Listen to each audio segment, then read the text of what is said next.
I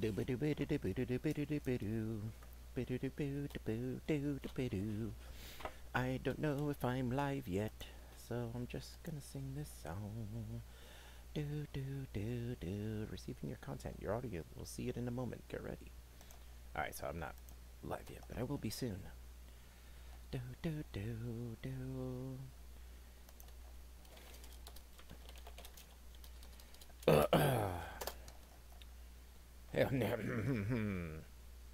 Wow, this takes a while to start.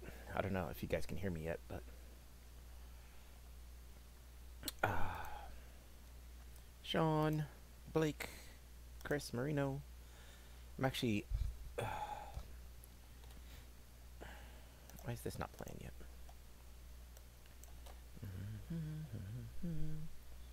Oh, here we go.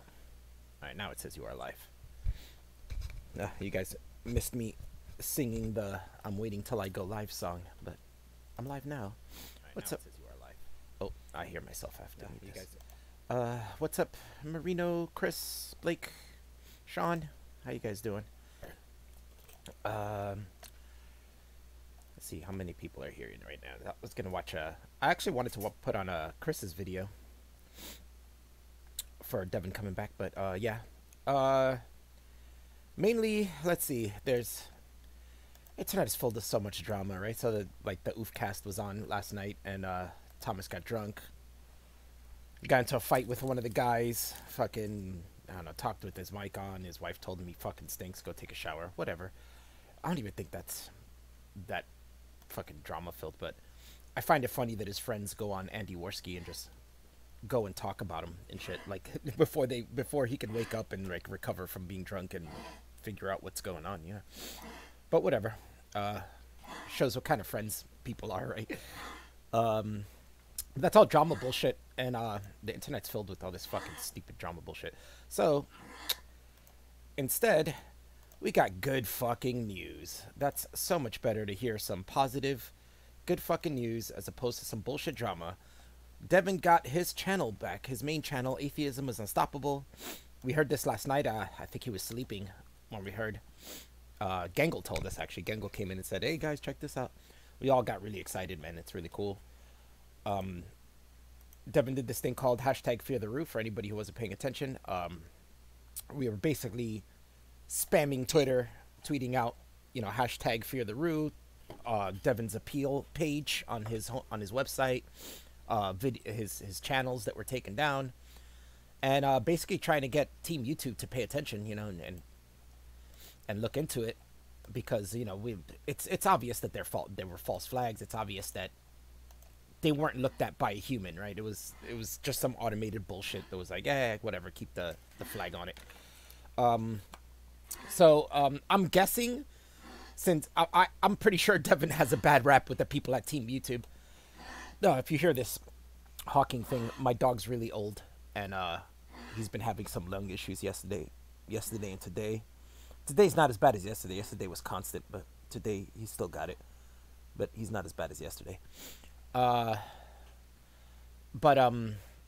was I? Yeah, I'm pretty sure that he's got a bad rap with most of the people at Team YouTube that look into this kind of stuff. So, oh yeah, you guys can hear me, right? I just realized nobody's in the Discord with me, so, but I just realized I had it on push to talk, but I think you guys can hear me anyway. But I'm pretty sure that the people there, Devin's got a bad rap. They don't give a shit, right? So they're not gonna change their minds on that. Oh, Jesus, I thought that was wheezing. That wheezing was you. Yeah, that's where me and my dog are the same. Yeah, I've got asthma and wheezing issues too.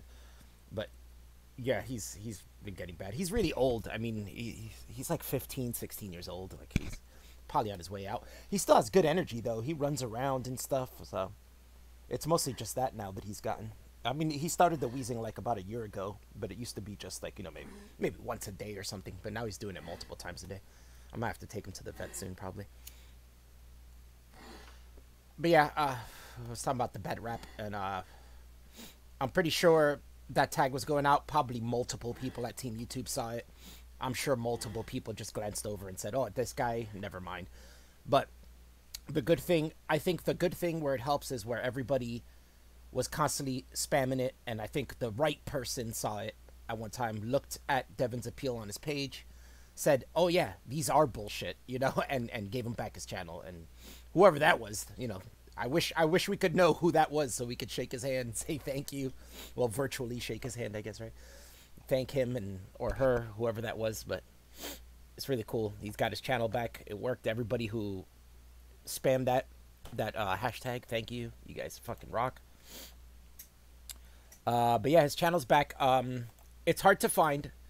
My suggestion would be you can't just type Atheism is Unstoppable. This is what happens if you just type that in. I'll show you guys. You're just gonna get the second channel and a bunch of videos from the second channel, right? So what you can do to make it easier for yourselves is type that in, go to channel, filter through channel, and it's still not going to be on the top. You're still going to have to scroll down a bit, probably until he puts some content on it. That'll start putting it up the line. But for now, it's right here. It's like the last of his channels to come up. So, but you'll find it. It's not that difficult, like that's the easy way to find it is like this. And as you can see, well, not yet, but as you will see, all his videos are fucking back. It's fucking beautiful, man. So many of them. I was going through it last night. I've watched some of the older ones, some of the more recent ones that I haven't seen in a while. Really fucking cool. But yeah, these go on for a long time. There's so many good ones in here that we've been missing out. I made that anniversary video for Devin recently, and there was so many clips I was thinking of grabbing to like put in there, like jokes and quick little skits he puts in of Steve Shives or something, and I was going nuts looking for him on the other channels. And like it's been 4 months since this channel was down, so I couldn't remember which ones were on this one or on AIU2, so I would be going back and forth, and it's like, no, and I couldn't find it. So I would have been able to put a lot more stuff if this channel was up, but it's cool. I'm happy we got it back. What's up, Billy? What's up, Alex? Godless Vegan, Mother Dragon. Paul, what's up, man? The Masked Arab, new guys. Dude, bro, new guys in here. Cool. What's up, guys? Welcome aboard. What else was I gonna say? But yeah, so while all this fucking bullshit drama is going on the internet, fuck them. We got some good news. Let's relish in this good news. Watch all these videos. Catch up on this stuff. I am going to play Chris's video that he made for it because I haven't seen it yet, and it's kind of a thing. Last time Devin had his channel taken down before, and it took about 8 months to get it back, and Chris made this awesome fucking video that we all loved, and he's like, he's back. It was fucking great. So now it's been half that time, which is cool because he's getting it back faster now. At least maybe if he loses it again, he'll get it back in 2 months instead of 4. But yeah, so Chris did another video again. I wanted to check that out, so let me open that up. Do do do do do do. Here it is. Morning, everyone. Hold on, let me start it again. Let me put this up. Good morning, everyone. Two videos in 2 days. Does this mean I'm a YouTuber now? Yeah. Just a quick update on the video from yesterday. Woke up this morning to a text message from Amy, one of Devin's fans in Canada. If you're not aware, if you aren't aware, go and sub to her channel. And it just had a URL in it with a bunch of hearts underneath it. And I sort of cracked up my eyes at like 8 AM this morning.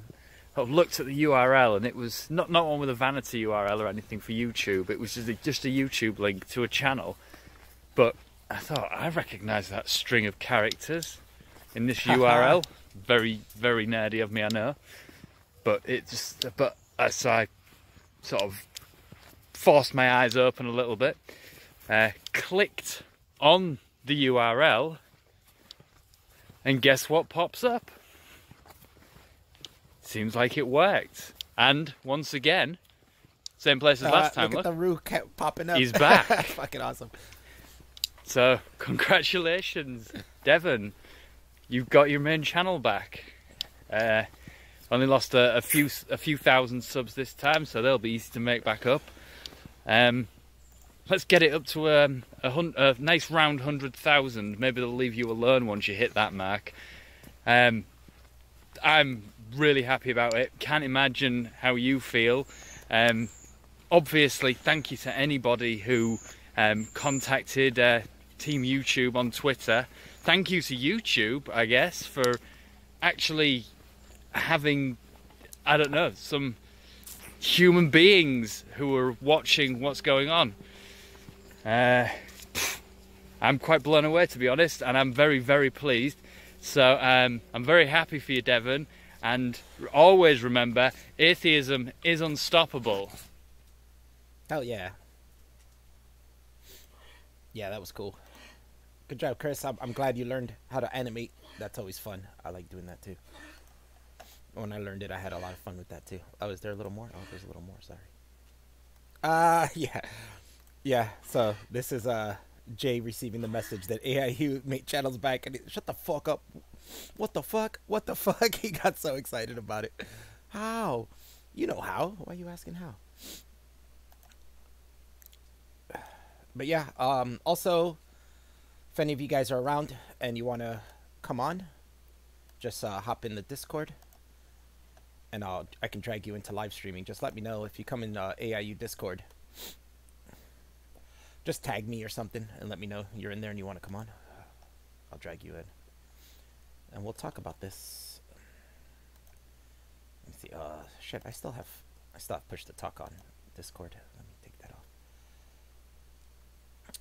Boo, boo, boo, boo, boo, doo.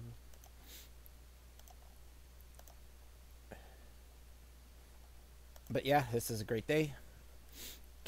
Man, last night I laid down, I started watching these videos. It took me like 2 hours to go to sleep because I just kept watching them and going over. Oh yeah, Sean wants to come in about 5 minutes. That's cool. Yeah, Sean. Yeah, you can come in. Just go in the regular voice chat so I could drag you in when you come in. Love Alphable. Thanks, Holly. Devin will not slow down now. Yeah, 100,000 guys. We gotta try to get Devin up to 100,000. It's much harder for them to take. You know, like they'll look more into a channel before they take it down if you're over 100,000. I think. But yeah, it was a good idea. Devin had a great idea for us to spam that hashtag. Keep hitting up Team YouTube. It's a good. It shows how persistence can work. Like if. Imagine Devin just gave up on it and said, you know, whatever. I tried. They didn't accept the appeal, and you know, whatever. My channel's down. Whatever. Just gonna have to work on the second channel. But nope. Persistence is key in this kind of situation, and he didn't give up, and he kept trying, and came up with the idea of everybody, you know, spamming them and letting them know, like, hey, check out this channel. This is bullshit, and look, it works. It did well. Yeah, a lot of I've seen a lot of other YouTubers get taken down and just give up and start a new channel, you know, and they lost all their subs and all their content. So let this be an example. Let this be an example. Don't give up, man. It can work with enough persistence, man. You just keep trying. Amy, much love.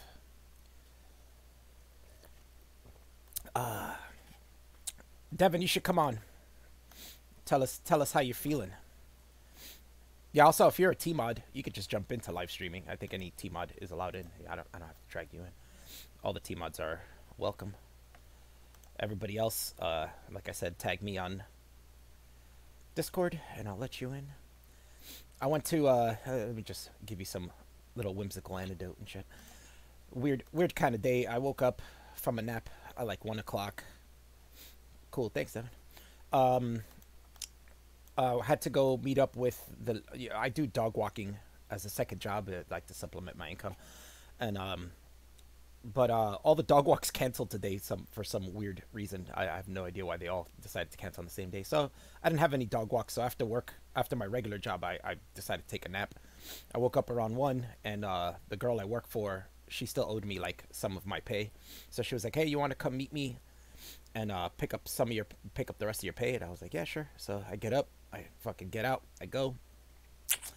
Meet up with her. She's walking this beautiful fucking white lab. Like I've rarely seen a white lab. It was a beautiful fucking dog. Really cool too. Petting him. Nice dog. But then I start heading back. I go to Dunkin' Donuts, pick up a coffee and a coffee roll. A little celebration, and then this cute little old Mumbai auntie working there. I could barely understand what she's saying. She has a super thick Hindu accent. So, but eventually I get my order, and I walk outside, and there's a cop out there who doesn't really look like a cop. Like he's wearing a cop uniform, but he looked like one of these like neck beard spurgy internet dudes, right? Like chubby, fucking scraggly beard. When I went in, I saw him outside. And I thought he looked weird. He was smoking a cigarette, and I thought he looked weird. He didn't have a hat either. Mostly cops around here usually wear hats, but he didn't have a hat on. He was just there smoking, and I was like, all right. So I go inside, I get my stuff, and I come back out, and he's like, his face is like an inch from the wall, and he's just staring at the wall. And I was like, what the fuck? Right when I walked out, and he noted, I think from the corner of his eye, he noticed me walking out, and he just stopped doing that, but I don't know how long he was, probably the whole time I was inside. He was like staring at the wall or something. I don't know what he was doing. It was so weird. But yeah, when I walked out, he stopped staring at the wall and he started going inside the Dunkin' Donuts. And I was like, what the fuck was that guy doing? So weird.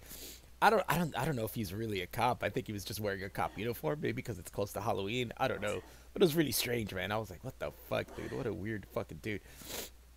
Bald Justice said cops are weird. Well, that cop specifically was especially weird. I don't know why I swear to God, he was like, his face was like an inch from the wall. Like he was just straight up, like prone on, like at the wall and just fucking staring at it. I was like, what are you doing, dude? Honestly, at first when I came out, I thought he was taking a leak on the wall because like people like when you take a leak on a wall, you stand kind of close to it. And I thought that's what he was doing and standing extra close so nobody sees him. But it was like it's really like right in front of like a really busy street. So I mean, nobody's gonna take a piss right there in front of everybody, but. But when I looked, he was just staring at it. And then I guess he saw me and was like, oh, and started moving away. So weird. Yeah. I don't know what else to talk about now, but I'll figure it out. But actually, we should look through some of these videos. Let's do that. I might not play them, but we can look through and reminisce. Was it like this at Elf? Oh, well, let me check out what Carter's showing me here. Oh, I can't. I guess oh, what the? Alright, I can't do that there. Oh boy, now I don't know how to get back. Refresh chat. Yeah, I clicked it on my Streamlabs dashboard. It did something weird, so let me not do that. I gotta go on the live stream page to click that, Carter. Open in a tab. Oh, yeah. Well, it wasn't exactly like that because it didn't look like he was trying to camouflage or anything. But yeah, let me play this for you guys. You guys should be able to see it now. Oh wait, there it is. What? Why is the image like that? Oh, something fucked up. Hold on. Okay, now the show can begin. Oh, I am here. Jay's in here. Oh! I ruined it. I should have locked him out. I made a mistake. Now it's time for the War Kettle Show with his special guest, Alf Benny. All right, let me play this clip for a second. Hold on. What are we doing? What's going on? What are you watching? You can't see it. It's on the live stream though. What are you doing, JP? Okay, well, I'll load it up because I haven't actually been watching. I've been doing other shit. I fucking love Thinking about my game. Grandma's Boy. You ever seen that? How's that going? Oh man, I haven't seen that in years. It's the side. It's the People part will where bow to it. that JP guy's like staring at the wall with his jacket up, trying to camouflage himself. All right. Like Yes! That's creepy. Yeah, he's like, all right, that's creepy. I hate your face. I hate your face. It's like Ethan. Oh my god, it fucking is Ethan. Mm-hmm. Yeah, Did you it's say totally something? Ethan. Yeah. Did she say something? He just pulls up his coat like You're you can't see fucking him. weird. Yeah, he is fucking weird. But no, it wasn't like that because it didn't look like that cop was trying to hide or anything. He was just staring at the wall. I don't know, man. I don't know what the fuck that was about. It's so weird. So what's up, Jay? Not much, man. Tell me what happened when you woke up and saw that Devin's channel, the main channel, was back. I saw No, that one tweet. when I woke up. That was fucking Chris. He fucking messaged me on WhatsApp, and I was just like, oh my god, what the fuck, what the fuck, what the fuck? I was like, shut the fuck Yeah, up, what the man. fuck? You were like, how? It's like, you know, I was how like, we've been fucking trying for the last 2 days. yeah, I Spamming know, that but shit. like, I didn't expect it to happen like so quickly, No, me or neither. Me neither. you know what I mean? I was like, like I thought it was gonna like be Sargon or something like that was gonna get the ball actually moving on this. I didn't expect the hashtag to work as well as it did. Like, Everybody says I'm always so low, but I really don't know any other way to raise the mic on this. have I you haven't. turned up on your OBS? Yeah, yeah, it's all the way up. And I could see like the bar, like when you talk, you know how it has the green, yellow, and red in the Yeah, volume yeah, bar. yeah. Like yours reaches to yellow. Mine only reaches like either halfway through green or almost yellow, but it never really goes into yellow. I don't know why. I You don't know. might have to check if you go on the My the my bottom, sound settings. Let me see. then right click on there, and then go to Let's see. I'll mess with this and see if you guys on the live open stream let me sound know if it's settings. better. Yeah. See, device volume is all the way up. Troubleshoot. Yeah, the microphone's on the right one, but there's no device properties. That might help out. That's probably where the volume is. I gotta wait for that to open up. Microphone levels. Here we go. This is probably it. Let me put this up higher. Whoa, Alfie's coming in strong. Yeah, better. Yeah. Yeah, you guys tell me on the live stream what you think. Is that better? Is that about right, or did I put it too much now? It still looks like, oh yeah, it's hitting yellow now, but it's almost hitting red, so maybe it is too high now. Let me try to do it a little lower. How about? I've just turned mine up as well, mate. Alright, how's this, guys? Does that sound good? I got it at 88. I think that's better. Yeah, looks like Yeah, everyone's yeah. loving it. Sean was like a little bit too much, but I think it's better now. A little white noise hum. Yeah, that might be the mic itself. Maybe this mic might not be as good as my old one, but or the hum might be from my computer because it is humming a little bit. You're good. Yeah, it's good though. You guys can bitch about that if you want. All right, so that's better. At least I don't have to worry about that no more. Yeah, so I'm sure you were very excited. Huh? Oh, let me pull Sean in here. What's up, Sean? Oh shit! One sec. Let me just It's, oh shit! let me turn the stream off. First, Yeah. Sorry. Oh god. Up there, looking out. What's up, Yeah, I Sean? was good. I mean, I'm happy that the channel's back. Yeah, Looking man. great. Oh, we were so souped last night. You guys were, everybody, you guys are like way ahead of us in time. So you guys were probably all sleeping by the time we found out, but we got super excited. We were all talking Yeah. about it. We went in the AIU Discord. We were all telling everybody. And then we had Ethan and Rogue fighting in the chat again. So me and Grant were like, go in voice. And we all went in the voice. We had like 15 people in the voice listening to Rogue and Ethan fighting, and I'm like, I was like egging them on. I'm like, that's impossible. That's impossible. I was like, Ethan, you're an idiot. It was so funny. What were they fighting about? Morality. Whether there's grays, God. whether there's grays to morality. Like Ethan says, it's only black and white. And we're all I'm trying gonna to. bother getting into I Yeah, don't we're all care trying to get him if to everyone understand thinks what the that- grays are, but he wasn't getting it fully. But I did get him to understand eventually that because some of the people had read his book in there, especially Rogue, and she got something different than what he was trying to say. So I was like, well, if anything, you learn now that maybe you need to go back into your book and, specify more and work at it more. Yeah, well, that's the. I mean, it's clearly what he'd written down was like really rough. Like he'd have a really detailed idea in his head, and then he'd just like Yeah. put bullet points down. That's what was happening. Like we would talk to him, and he would say a certain thing, and it was a very absolute thing. So then we would bust that, and then he's like, no, but what I mean is when I say that is, and then he would make it a less specific thing. You know what I'm saying? And we're like, no, but you can't do that. You wrote it down in a book. You can't just take what you said and then explain it to somebody because you're not going to be able to explain it to everybody who's reading your book.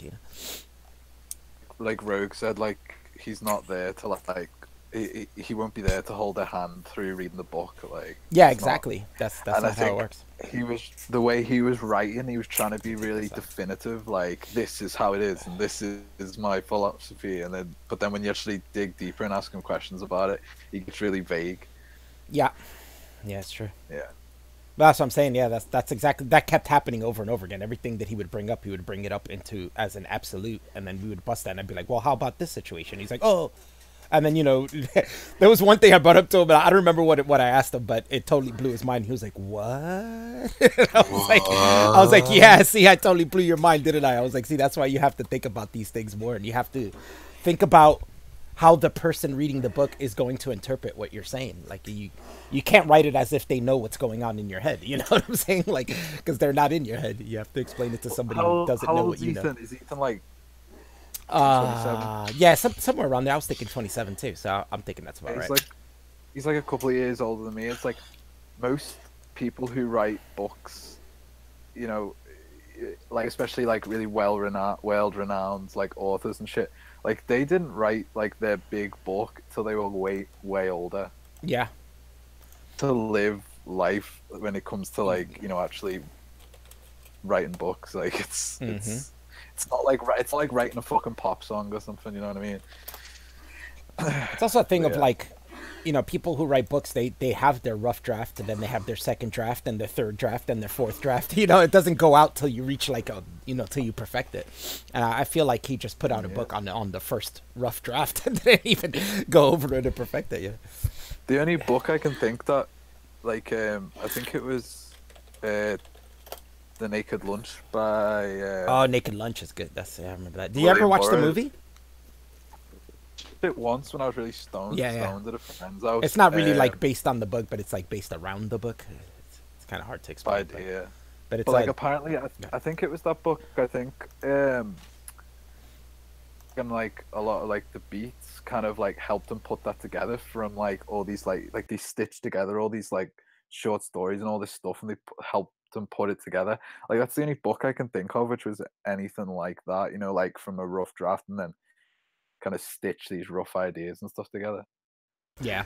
Well, I'm not very well read, so I mean, I could be wrong. Yeah, I think Jamie was asking about maybe the channel being shadow banned. Yeah, but it's not that it's shadow banned. It's just that it's not in the rankings anymore. So if you're gonna search for a type Atheism Is Unstoppable in the search, then filter through channels and scroll down a bit. You're gonna see all his other channels first, but it'll come up under all his other channels. All right, go ahead, Jamie. I was just going to say about the Ethan thing is the only real important thing I have to say when it comes to Ethan, and that is shut up, Ethan. End of discussion. Shut up and get back to writing. That's what you should do. I class that as him talking, so shut up, Ethan. I keep trying, just.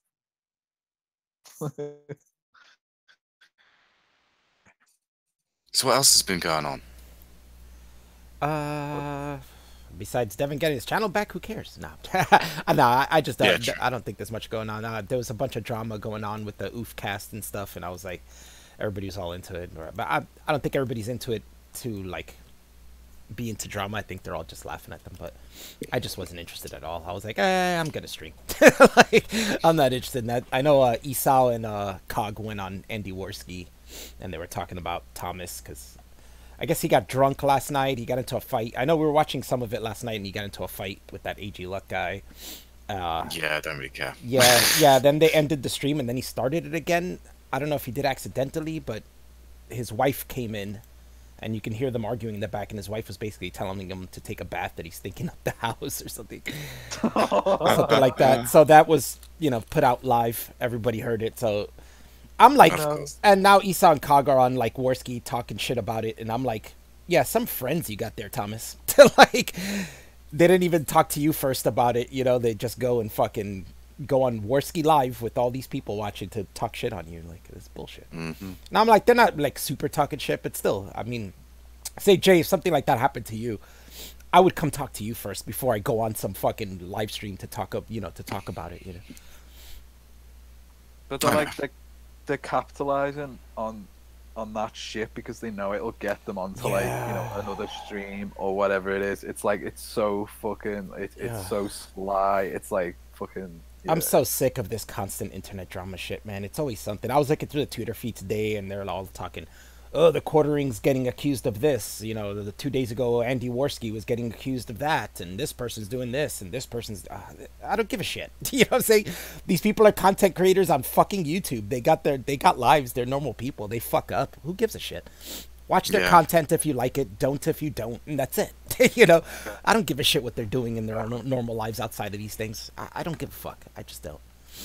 But it's like, it's the easiest way to the top, isn't it? If you don't have any content yourself, you don't have any original thoughts. Yeah. You're people of no substance, right? It's just somebody of no substance. They have like, nothing, so they have to. Every time something happens like that, they got to go jump on it and feed off that. And it's like, yeah, whatever. And bottom feeders, like bottom feeders. Yeah, good way to put it. True. Like, oh, somebody said, that they were barnacles. I think that was Dan who said that yesterday. He's like, these guys are like barnacles, right? They just latch onto something and they just feed on the bottom of whatever they latch onto. Yeah, I'm fed up with it all. It's like, yeah, I hear you.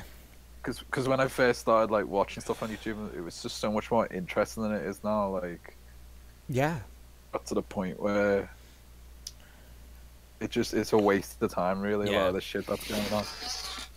And maybe it's that's why it's so good that Devin's channel's back now. So actually, you know. Yeah, I was doing those. I only did 2 of them, but at one point I was doing those AIU greatest moments, and I would cut out a clip from a video, like something really funny. And I only did 2 of them because the main channel got taken down, and every time I would think of something, I'd take like hours looking through AIU 2 and AIU Resurrection and then not find it and be like, fuck, that must have been on one of the channels that got taken down. So now I can go through AIU 1 again and find some of the funny shit. I know there was one with Steve Shives I was looking for I couldn't find, so now I can find it. Fucking video, the regressive experience. Yeah. That one was fucking great. I find it, because it was like it was like, I think that was like I sent Devin a video like years ago when I first like interacted with him on Twitter, and he put it in the intro. So I was trying to find it last night on a channel and I found it, and I look like I'm about fucking 12. It's fucking weird. Chris said, "Can we say Packy again?" Yeah, I guess so. You're not getting deleted for saying Packy. Whoa, Packy's back. Packy Harry. I thought the bots were like. Yeah, I don't know. Have you guys tried typing in something? Here's the real test. 1488. Yeah, 1488 wasn't taken down though. Hey, honey. But what was I saying before that? God damn it! No. It does have to do with you though. I was watching the first video I click on, and it starts off with Jay, and he's like talking into a mic, and I'm like, what the? I was like, oh shit! And then all of a sudden he's like, atheism is unstoppable. And I was like, yeah! I was like, I totally forgot about that. It's fucking awesome. I love that, man. That was amazing. You like rip your fucking shirt open like Superman and shit, and you got an atheism is unstoppable sweater under there. You're like, yeah, atheism is unstoppable. Where was that? Was that whereabouts was that? Was that in Leeds or something, Jay? Nah, Gays Against Sharia in Bristol, mate. Oh yeah. I just love the way there was like there's all these like fucking English fans and shit just standing there and like, what the fuck's this? Yeah, what's this about? What's great is Devin did this thing where he like did this animated like these little blue lines coming out of his mouth, like it looked cool. I really like that. Yeah, it did. Let me see if I can find it. Yeah, find it. Put it up on the thing. No, I'm not gonna remember which video it was. But let me see. Check your history. It was pretty recent, wasn't it? So. Yeah, it wasn't too long ago. Gays Against Sharia was like, fucking hell, what, 5 months ago now? It's like older videos on Evan's channel. Like, I miss Tommy. Tommy's a ledge, mate.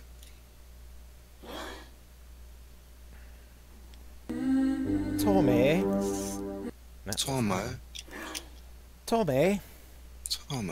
Oh, my dog don't stop fucking trying to hawk up a lung. Oh. It could also be that he's got hair in his throat because he's shedding now because of winter. You know, his winter coat's growing in. He's always licking around his dick like a fucking pervert.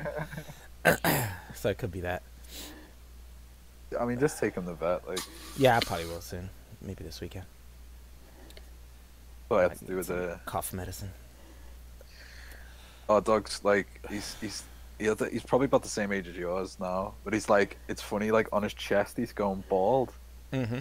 Like I didn't know dogs go bald, like, but like on their chest, it's weird. Oh yeah. Yeah, they'll go bald in certain spots. Like my this dog, his hair on his tail is really less now. He used to have a real puffy tail, and now it's just got like it's not puffy. You know, there's just way less hair on his tail now. Oh, it was on my other channel. I'm not gonna be able to switch because I'm live streaming off this channel. So I can't look at the history. Yeah. I was watching the shit on David Pakman. That was funny. If you're moderate to severe, I forgot about that when somebody asked David Pakman if they would debate with Devin. Oh, yeah, that was the one. Okay. All right, let me put this on. Hey guys. What's up, Devin? Oh, it's the waiting. Devin's here. How you doing? This is cool.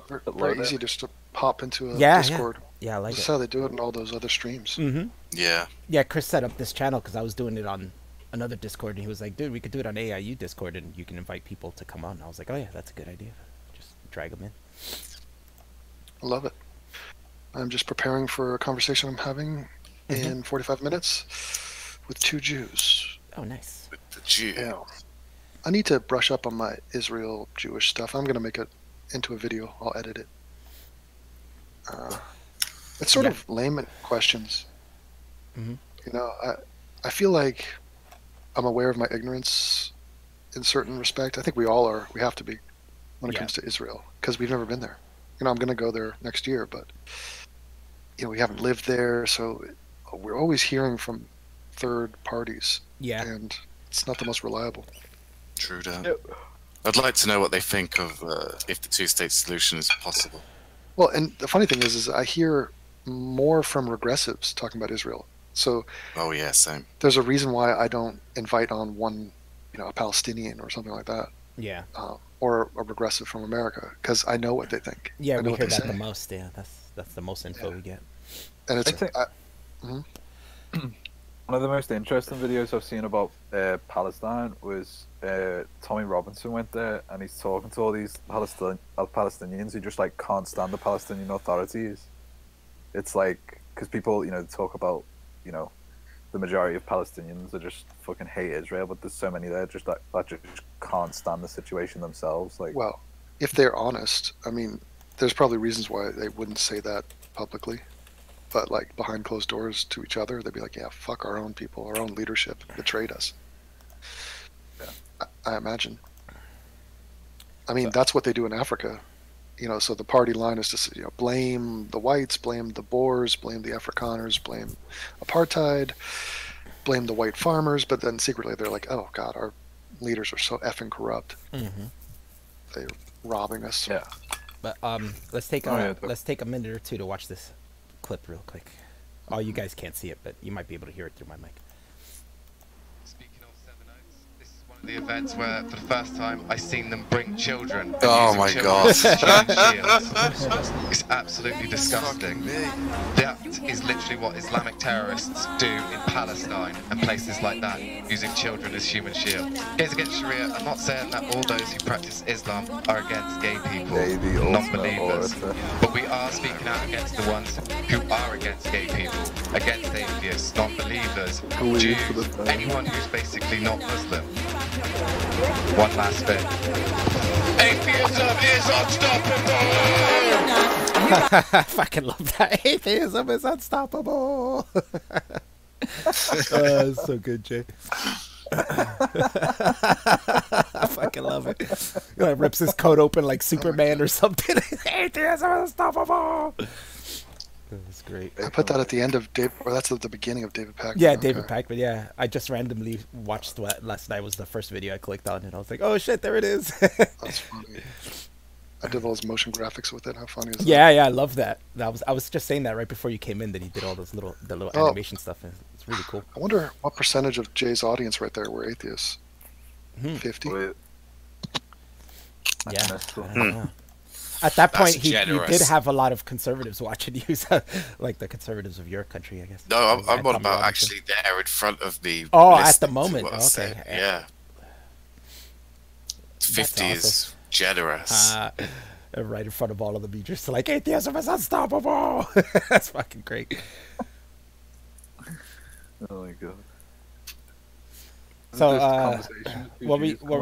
what were you thinking, Devin, when you first saw that your channel came back I woke up this morning and got a WhatsApp from Kelly, and she said, "Congratulations on having your channel reinstated."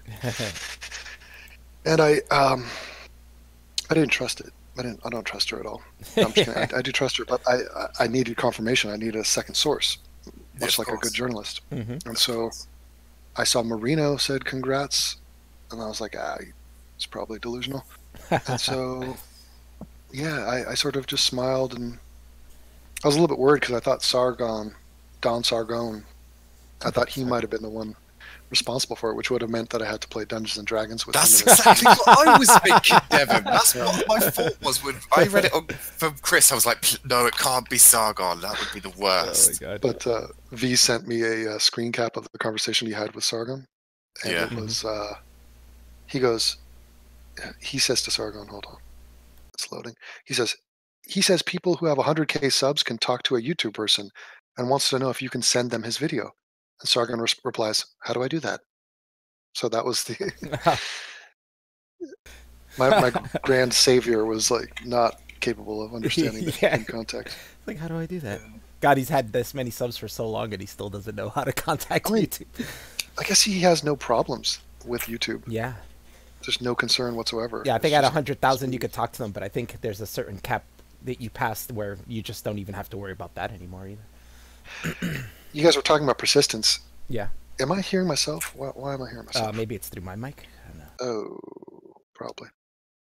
Well, I worry not just for me, but for the audience. That's all I'm saying. So yeah, the persistence thing, it is crazy. Yeah, it is coming from you. I got rejected so many times.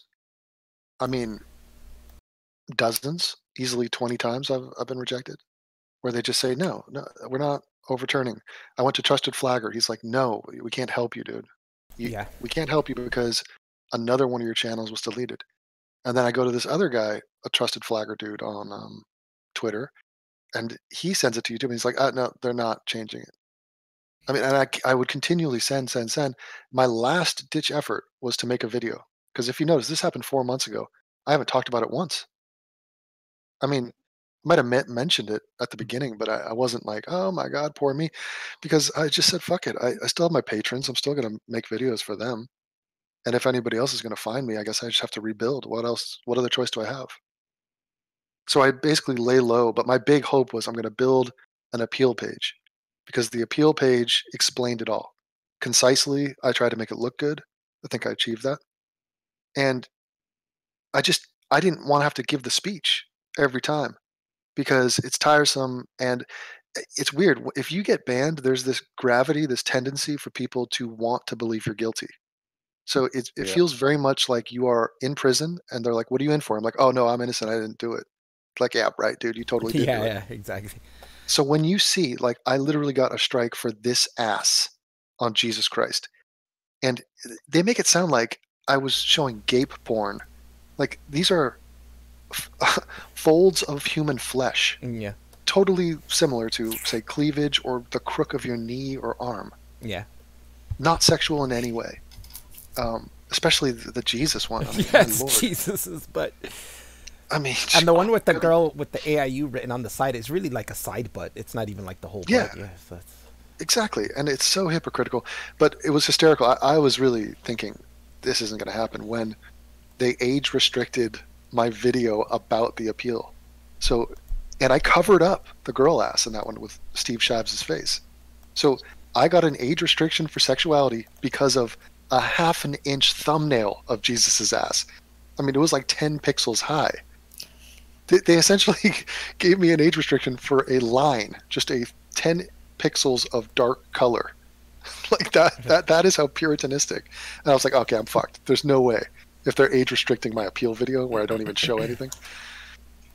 But I persevered and let this be a lesson to anybody out there who hears someone tell you no. No is just a temporary way. You're on your way to yes, basically. Yeah. At least they're talking to you.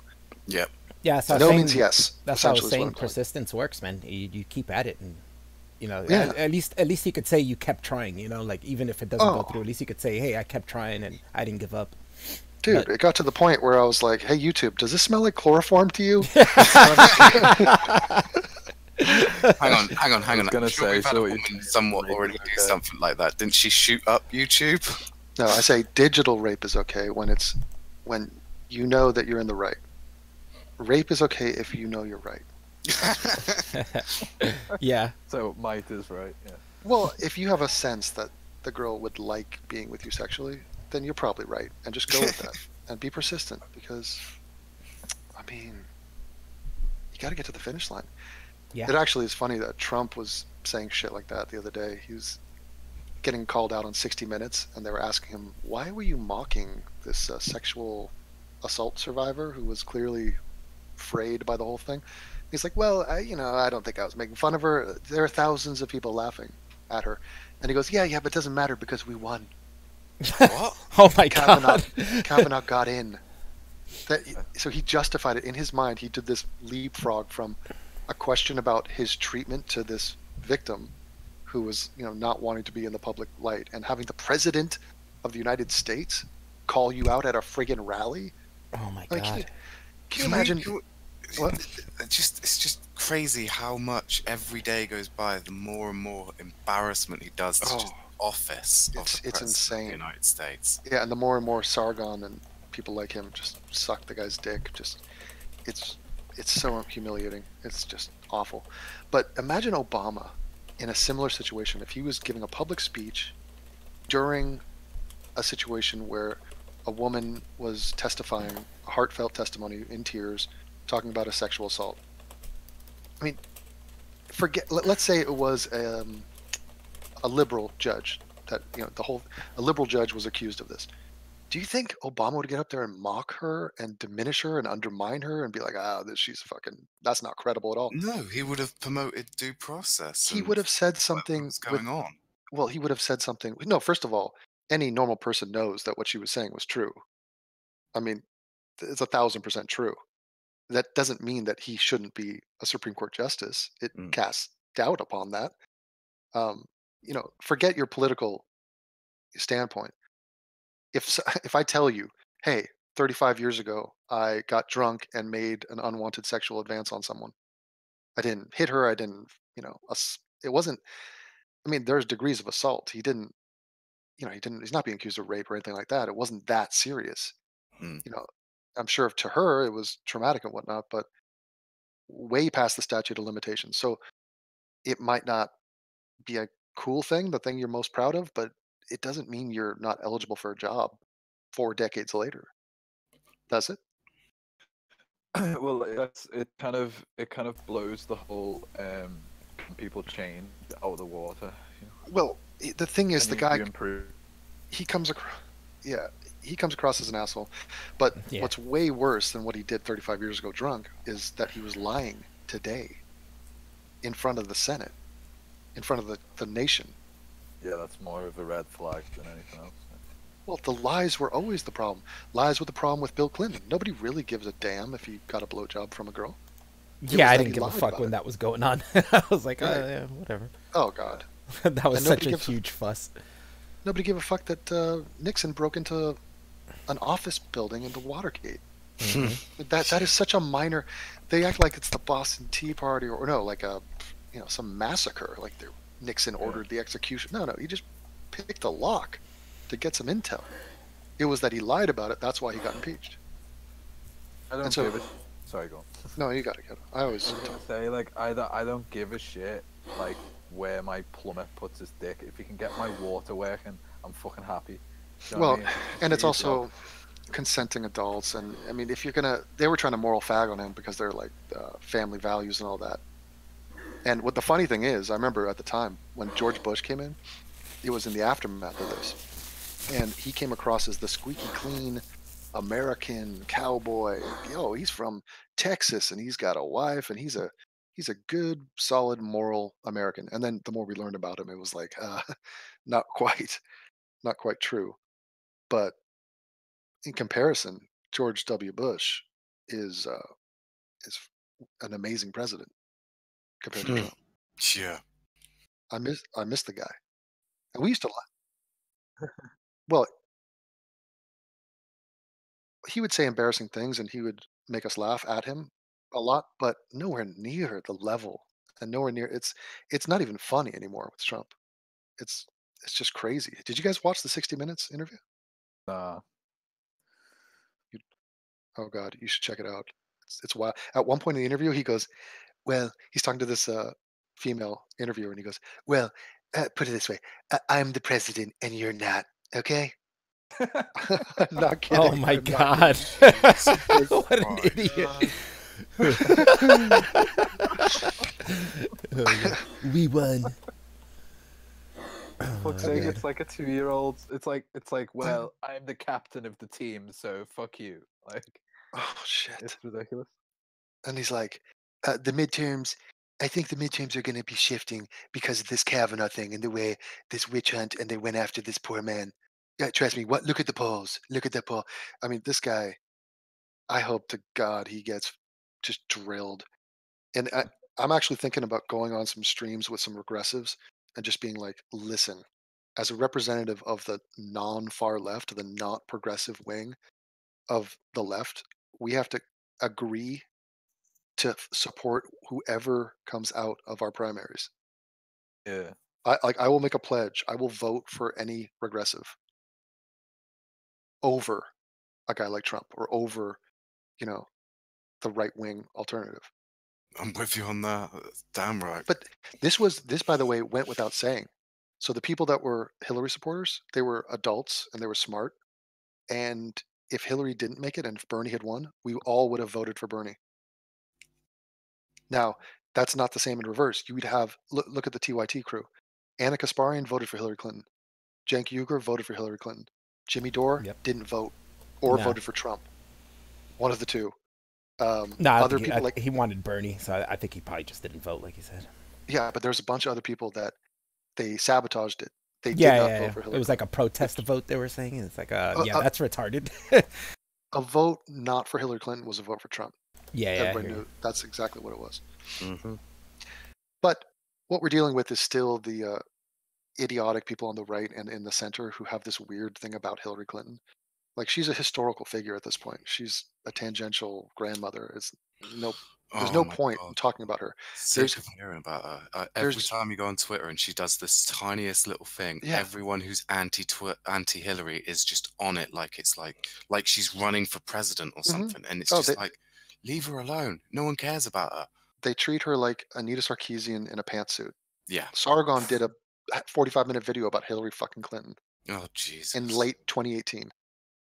Because they think it's a slam dunk. Oh, Hillary, go. What is this? Woman? A woman? What? So absurd. The only thing she did, you know what she did in terms of feminism, in terms of women's rights? Not women's rights, in terms of having women in positions of power. She didn't break the glass ceiling. I mean, she's been Secretary of State. She's been the First Lady. I guess that's not novel. But she was very active in that role. But she cracked the glass ceiling. It is shattered. Like, if a female runs for president, it's not going to be some big deal anymore. In the same way that Obama wasn't the first black guy to run for president. We had Jesse Jackson run. The others came before to sort of soften us up to the idea. Yeah. I mean, I would vote for Elizabeth Warren easily. Yeah. I'd vote for anybody on the left. Anybody. I'd like to say thank you, Holly, for the Patreon. Wow. So nice. Wow. Yeah, I just got it right now. Yeah, Holly gave me $5 a month. Holy shit, he's up to $12 a month now. Yep. He's thinking he's hot shit. I've broken even on Patreon because $12 is what I spend on Patreon on everybody else. So now we've broken even. You know, the thing is with Alf is that he's getting so high on himself right now. I'm worried. He's not at the point where I feel the need to shoot him down. I'm like, because, people like, if you're Sargon, if you're starting to like smell your own farts to the point of like, I'm winning the culture war and I'm, the way he talks about himself is people have detected that he's detached from reality. His ego is like in another stratosphere. Alf's not there yet, so I'm gonna let him rise up. Are you sure? Because I do think I'm awesome. Oh no! If you get to 5,000 subs, I'll do like reaction videos to your videos. Yeah, shooting down all my videos. Oh yeah, just absolutely ad hom from start to finish. I would love that. That would be amazing, awesome. I was actually listening to the Vindicator stream I did, and there was a Peruvian guy from England on there. Yeah. I forgot what his name was. Yeah, I remember. Yeah, I was ripping him for being from Peru. Yeah. That was weird though, because he's Peruvian, but he had an English accent. And I was like, what? We have Peruvians here? Do you? Yeah, like how? But also, another thing that I think is just cringy and dog shit is Sargon talks about American politics as if he doesn't live in Swindon. Yeah, it's weird. Like, imagine if I talked about British politics, the amount that he talks about American politics. Have I ever done a single video about British politics? No, I don't think so. I never remembered you. Theresa May. Yeah, not in terms. He's not running for it. You've talked about English or European issues on in a broader sense, but you've never talked about politicians and stuff like that. You've never talked about Theresa May or Corbyn or something like that. First of all, I barely know anything about it, but and I'm British too. But I didn't do a video on the Scottish independence. I didn't do one on Brexit. Didn't do one on. I mean, the terror attacks there I might do, but that's not political. Yeah. I mean, if I'm sitting there going, "Did you hear what they said in Parliament the other day?" Let me talk about it. But Sargon has no affiliation to America. What the hell is he talking and he was about? pushing Trump so hard. There was actually a couple of Europeans who were pushing Trump really hard. No KKK, no Sargon USA. Yeah. And this is the thing that just lingers in my head, and it's one of the the most annoying things about the guy. He was a Bernie supporter. Yeah. So if you claim to be some barely left centrist, if that's what you claim to be, but you're supporting Le Pen and Farage and Brexit and Trump, and you're doing cock stroking sessions with Steve Bannon. I don't know what part of the left you're on there, but how do you go from supporting Bernie to Trump? Did he go around the horseshoe? Because what's the rationale for that? The only difference is, in between Bernie and Trump, he skipped over one political person in his mind. Forget the Democratic Party. It was Hillary Clinton. And who is Hillary Clinton? Yeah. A woman, a feminist woman. Now, she's a second wave feminist, so it's not Anita Sarkeesian. She's not bitching about Batman's butt. But so all of these fucking spurgy gamer losers have an issue with women. They have an issue with women. Is that news to anybody here? Well, no. And I think as well, they don't want to give in to that narrative, do they? Because they've been against it for so long, and then when they hear the whole "I'm with her" thing, they think oh well, I can't back down on this, when that would actually be the rational thing to do, because you don't want Trump in power. There's a lot of people who are triggered by women, and look, I understand that there's some absurdity with this everyone's sexist, everyone's a misogynist type thing. That's not true. But what else is not true is that there isn't a massive amount of dudes out there who have a general discomfort with, I don't know what it is, their own relationship with women, their history with women, the presence of women, the female energy. There's something there that is not normal. And I recognize it. I've seen dissent all the time between men. It doesn't take the same tone that it takes with women. And there are certain guys, and you could spot them. Have you seen Coach Red Pill, what he's been doing? He has 100,000 plus subs now. He went from very few subs to 100,000. You know how? He's doing anti-woman videos. Yeah. He's like this old, soft, fucking middle-aged, sappy, just clown of a man who's just bitching about, don't date young women. No, don't only date young women. Don't date single moms, women. Don't believe what women tell you. That was the name of one of his videos. Has 100,000 views. God. Let me just throw a blanket over all women. They all act like this. Don't date them. Fucking sad. So this guy turns pure MGTOW, pure just woman hating, and he has a huge market for it. That's the fucking crazy part. And these people latch onto it. It's funny, Steve Shives, he finds Star Trek, and he's like, "Ooh, people are watching my Star Trek videos. I'll just do 100 more of those, I guess." Yeah. And Coach Red Pill is doing the same thing. He's like, oh, I'll just keep saying fuck women. Yeah, they go with whatever's working for them, right? Whatever gets them the most views Exactly. and stuff like that. Yeah. Yep. What do you think of all these streaming channels? I feel like there's this sentiment out there, fuck the Jews, blame the Jews. That seems to be the one message that came out of the alt-right movement. Fuck the Jews was like high on that list. Mm-hmm. And so maybe I can sort of build an audience around that. I was talking about this, I think it was either with Jay or Amy, the last time I streamed, about how, like, I understand that some of these people are just joking, but it's how long are you going to continue this joke with how many people repeating the same fucking joke for who knows how long without, and you still find it funny? Like, come on, man. Like, holy shit, it's annoying. You go into any, like, chat of these, like, drama channels, and it's all just 1488. It's like, dude, you guys still find that funny? It's been, like, a year and a half of this shit. I know.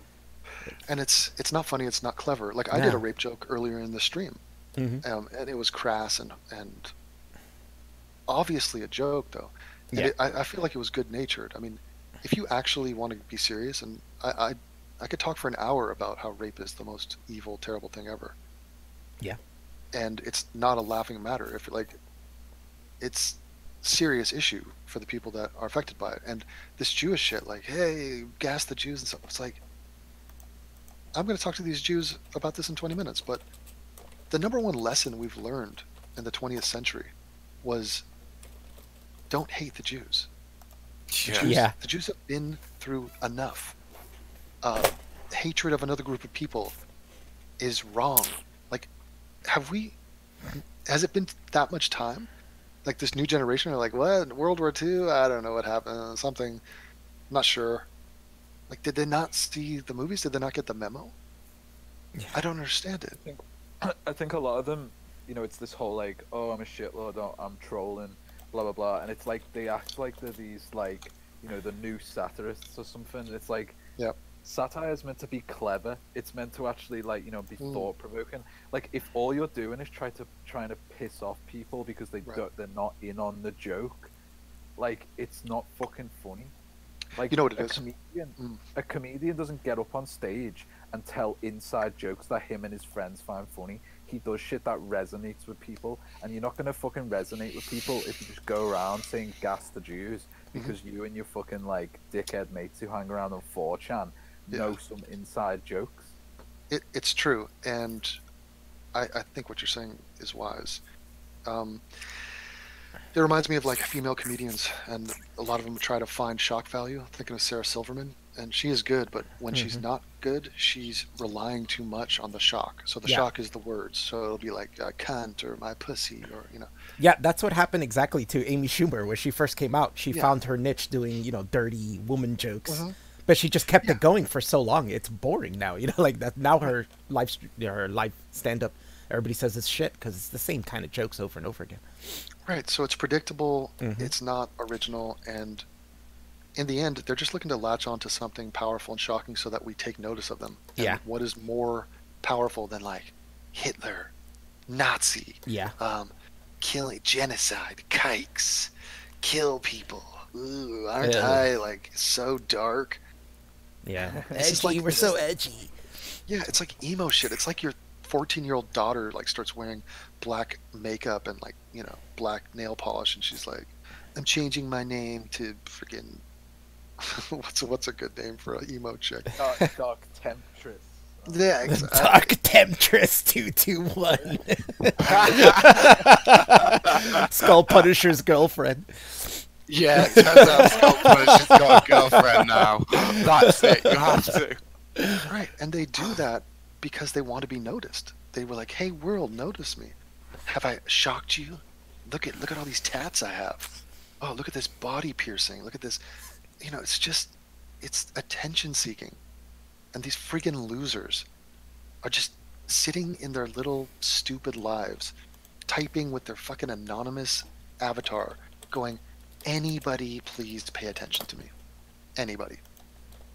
I mean, you should see, you know what's so disarming? When I talk to a schmuck out there, when I actually engage with a schmuck, they're flattered. They're, like, enchanted by the fact that I've noticed their existence. Like, I'll go into a place. I go into places where everybody hates me, and they're like, "This is a fake AIU account. This is not the real Rue." And then once it's established I'm the real Rue, they're like, "Ooh, oh my God, it's a guy. It's the guy that I know, who I like, and now he's with me, and he might talk to me." Like, that's all they want. And then they fall back on like saying like, "Oh, Devin's a Zionist, like he's a Jew lover or whatever the fuck." They just fall back on this stupid shit again. Though, like. Yeah, somebody called me a Zionist. Oh my God. That's really awkward when somebody thinks something's an insult and you don't take it as an insult at all. Yeah. Like, at all. Like Yeah. when someone calls you an Islamophobe, like, yeah. The bald thing, like if you haven't been bald for a long time and Yeah, are yeah. comfortable with it, they still gotta make fun of you being bald. It's like, really, you think that's gonna get to me? Like, What was that comment? I love that comment. oh, I from the Isaac kid. Was it the barren wasteland of a scalp? I give him credit on that one. He was like, "Oh, did you see Devin liked my comment?" And he laughed at it. I was like, "Yeah, it was pretty funny. We all laughed at it." I'll give you credit on that. Shut up, Devin. You and that barren wasteland Yeah. you call a scalp. At least see, that's how you could take a joke that's been done a lot and twist it and make it creative, you know, and refresh it. Exactly. Yeah. But That's how they are, you know. Instead of saying the same shit over and over again. so once again, we find ourselves being unpaid therapists. These dudes are performing self-therapy online in a pathetic attempt to mitigate the fact that they know that they are pointless and unworthy of our attention. So, like, you take any one of these scrubs and you'd be like, "Okay, let's put a spotlight on you. What's your name? Come on and talk to me. I want to ask. Let's find out your opinions. What were you saying about gas the Jews? What was that? What's your name?" I mean, even the hardcore guys, the guys with like the Nazi iconography for their avatar, they're never gonna give you their name. No. That's why it's so rare when you get like a Chris Cantwell or who's that neo-Nazi type dude. I don't even think he's neo-Nazi actually. He's You know about that one that you had? Oh, the one you had that stream with Mark Collette. Mark no, Collette, yeah, that guy's a cunt. But no, Yeah. I'm talking about there's another guy who was at Charlottesville. Oh. The crying Nazi, they called him. Yeah, I know I the don't one remember that comes his from name. his name. Yeah. I like how you had that. You talked to that guy on that stream, that Mark Collette guy, and he was making fun of that Holocaust roller coaster or whatever. And like all I did after that stream was search for Auschwitz, and I look, and there's train tracks on all types of train tracks leading into it, and it's like, yeah, there you go, there's your roller coaster. God, it was such a ridiculous point. Like, I'm sitting here in Germany. I was actually on my way to Auschwitz a couple weeks ago. I decided not to go, but like, they have train tracks. The trains brought the people to the camps. Everybody knows that. In the camps, there were crematoriums. Everybody knows that. None of these things are even disputed. And this guy comes up with like some eyewitness testimony that he's questioning for some reason, like from one person, and it's like the exact details, the logistics of how the train met to the. I mean, what a sad, stupid motherfucker to latch onto a pointless little tidbit like that and think that he's made a point. There is no point there. He's just nitpicking. It's like all right, you know, you want to argue about all the little little fucking details of how it happened, blah blah blah. It's like, no, one thing we know is that the Nazis are famous for streamlining fucking genocide. Like, we know this. Doesn't matter how many they killed, whatever the rest. We know this is true. Like, what's the fucking point in pulling it apart? It's ridiculous. And what time is it GMT right now? 8:46, Devon. You got a roll in like 15. 14. Yeah. This guy doesn't agree with me. Which one? Jew number 1. No, Zarathustra's serpent. Are you giving Jews numbers now, Devin? Oh, Jesus. I've seen that guy. He made a video about you one time. Zarathusala or something, serpent. Yeah, I remember that. That was a couple months ago. He made a video about you. He sounded like a Spurg, though. Well, they're always up for talking about the issue that is of most importance to them, but I like to touch on it. It's funny. Yeah. I mean, it's an ongoing thing. It's just, oh my God. But there's lessons to be learned from it. It's not some isolated event. There's lessons to be learned in terms of the Muslim world intersecting with the secular, sort of humanitarian, modern first world. Like that's right there. That's the front lines of that. So we can all sit back here in our little suburbs, insulated from all that, to the degrees that in which we are. There are Muslims in Liverpool, where Sean is, probably more than he's wanting there. Yeah. There are some Muslims in Bristol. I was looking at a map of Bristol. There's a friggin' Palestinian Cultural Museum. The hell Yeah, I've is done that 3 videos on that, Devon. Yeah, what is it doing? Random. Yeah, it is pretty random. Liverpool had the fair. I think I read this somewhere that Liverpool mosque in the UK built there, and it has some of the oldest synagogues as well, which is kind of conflict. Alf, do you have any Muslims in the trash pile? We have a few, but not many at all. Very little. I see more of them when I go into New York City, but here I don't see many at all. I have been seeing more lately, but the vast majority of them that you do see aren't the kind that wear, the headdress and stuff like that. You'll see like maybe 1 or 2 around here, but most of them I think are just assimilated by now. You gotta keep assimilated. But the guys who crashed the plane into 9/11, they trained in Teterboro Airport, which was really close to here, and they flew over this city when they flew in there. Who did that? I heard it was Vadim Newquist. Yeah. He came to New Jersey to learn how to fly a plane. I know Skullduggery hit me up and said he's hidden from my channel or banned from my channel, but I don't see him in the hidden users list, so I don't know what's up with that. So I don't know. That must be an error or something. Calls bullshit on that. Yeah. Two Muslim guys. We had 2 Muslim guys going around the city centre, like asking people if they were Christian or something, and then like attacking them if they said yeah. That's like the only shit we've had. Oh, no, there he is. We haven't had anything like that in Bristol, Devon. Don't worry, mate. We might have a Palestinian museum, but... You're trying to downplay it? Yeah, I'm gonna say what Bristol's all about. Uh-oh. You better not move there, man. I'm gonna be very upset. Yeah, you will. I'll be very upset with you. Oh, Devon, I got a couple of vegan places I want to take you. My sister wants me to go to Southampton. No. That's within striking distance of Sargon. Maybe I'll go rock climbing. Yes, so's Bristol. Devon! We could take a day trip up to Swindon, and we could fulfill our mission, our destiny together. You don't go up to Swindon, you go over to Swindon. Well, from me, you kind of go up. There's no way Swindon is up from you. Anybody, go look at a map of Swindon and Bristol, and you'll see how insane it is that he just said, let's go up to Swindon. That's like being in San Francisco saying, I'm going to go to Vegas. I'm going to go up to Vegas. Up to Vegas? Yeah, that doesn't work. Literally no sense. Jay, how are you feeling? You had a bump in subs. You were the man about town. You were getting involved in fights with Antifa. I was promoting your channel. You passed, 5,000 subs? What are you at now? I don't know, something like just under 4,000. Oh, really? Okay. And now you see Alf sort of nipping at your heels and sort of taking away a little bit of your thunder.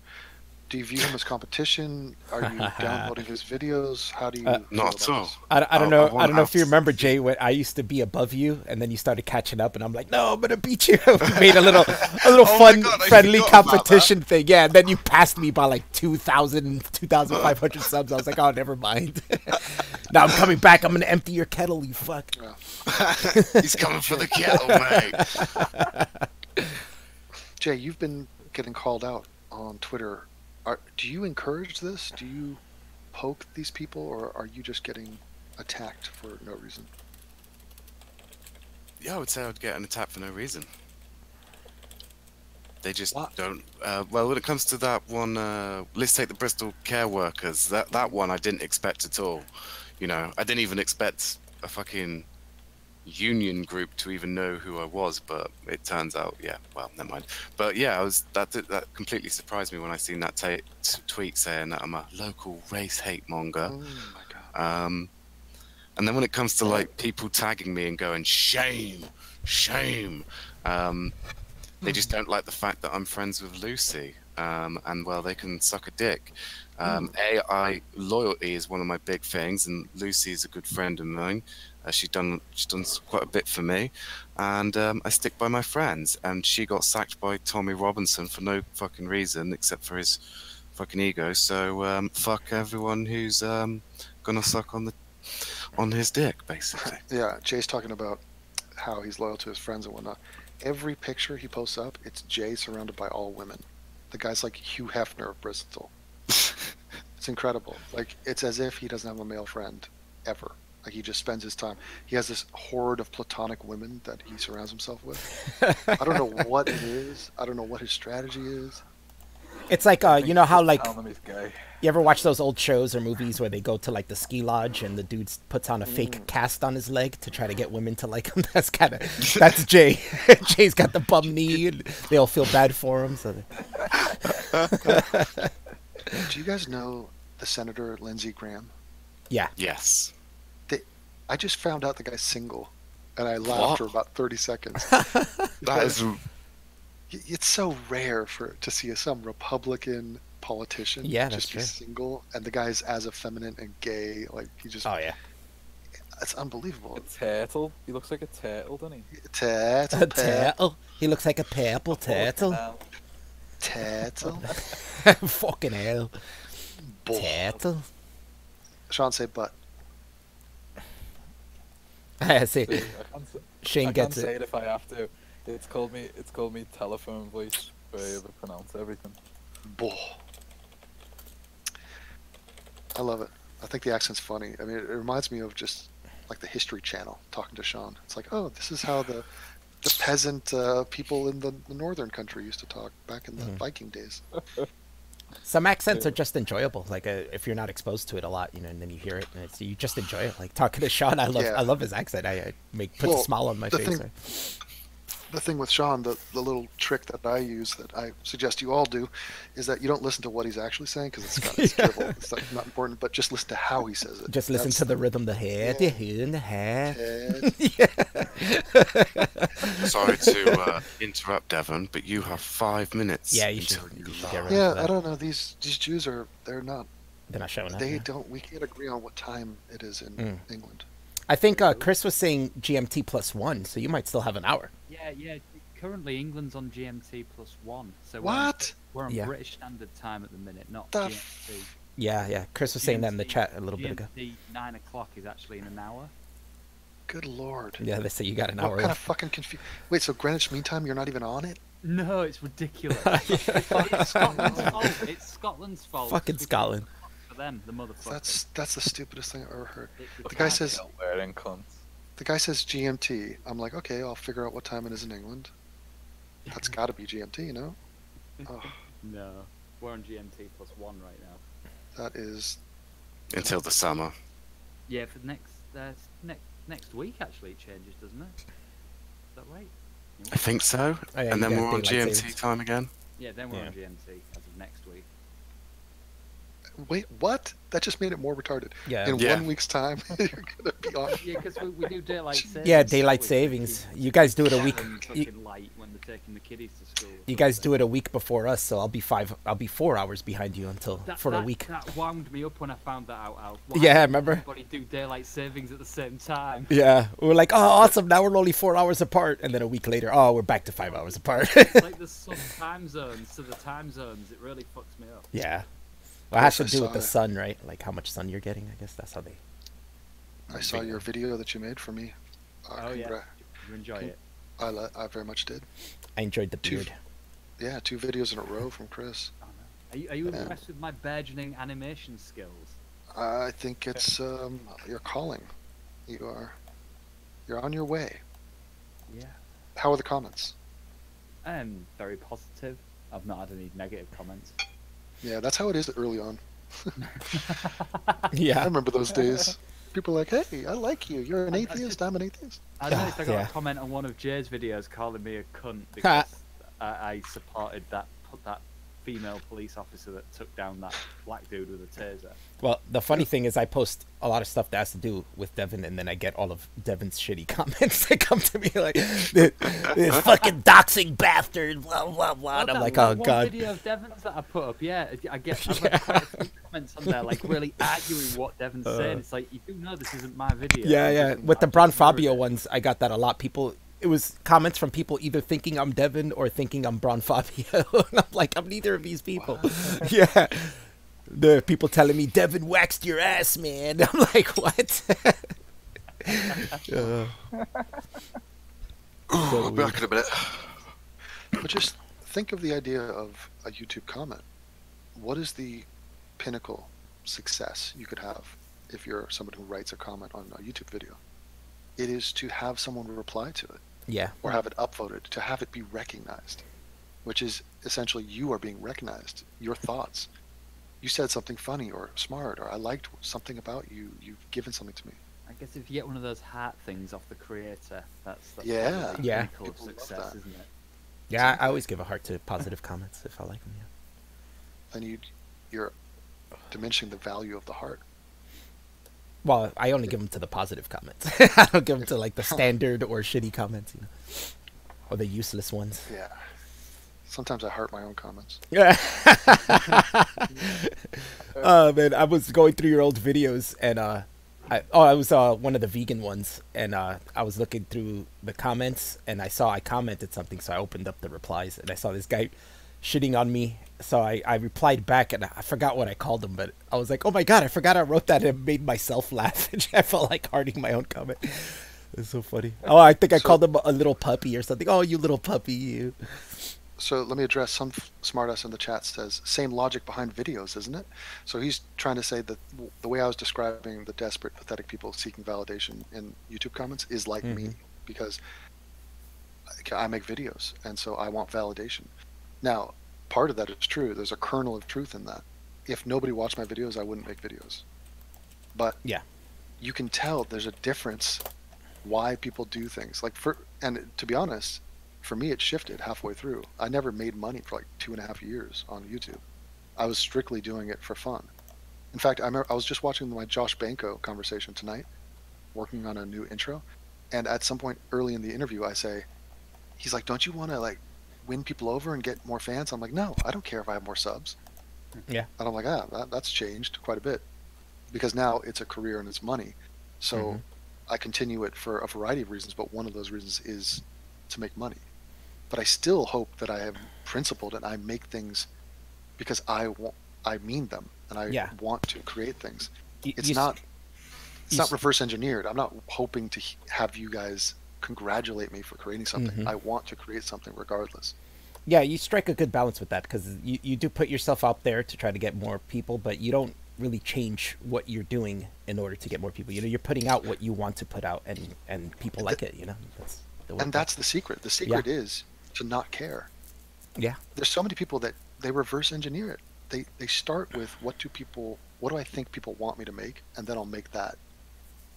I like that about your content right away, because I grew up, listening to punk rock and the punk rock mentality, and then punk rock was always like, do it yourself, don't chill to people, like it's all like, don't sell out and stuff. So you always had that mentality. People always, you see your comments and people bitch at you. Why don't you make a video about this? Stop making videos about that. And you're like, fuck these people. I'm going to put out what I want to put out. You like it or you don't, Yeah, and that's risk taking. Yeah. It's a very tight relationship between the creative impulse and the ability and willingness to take a risk.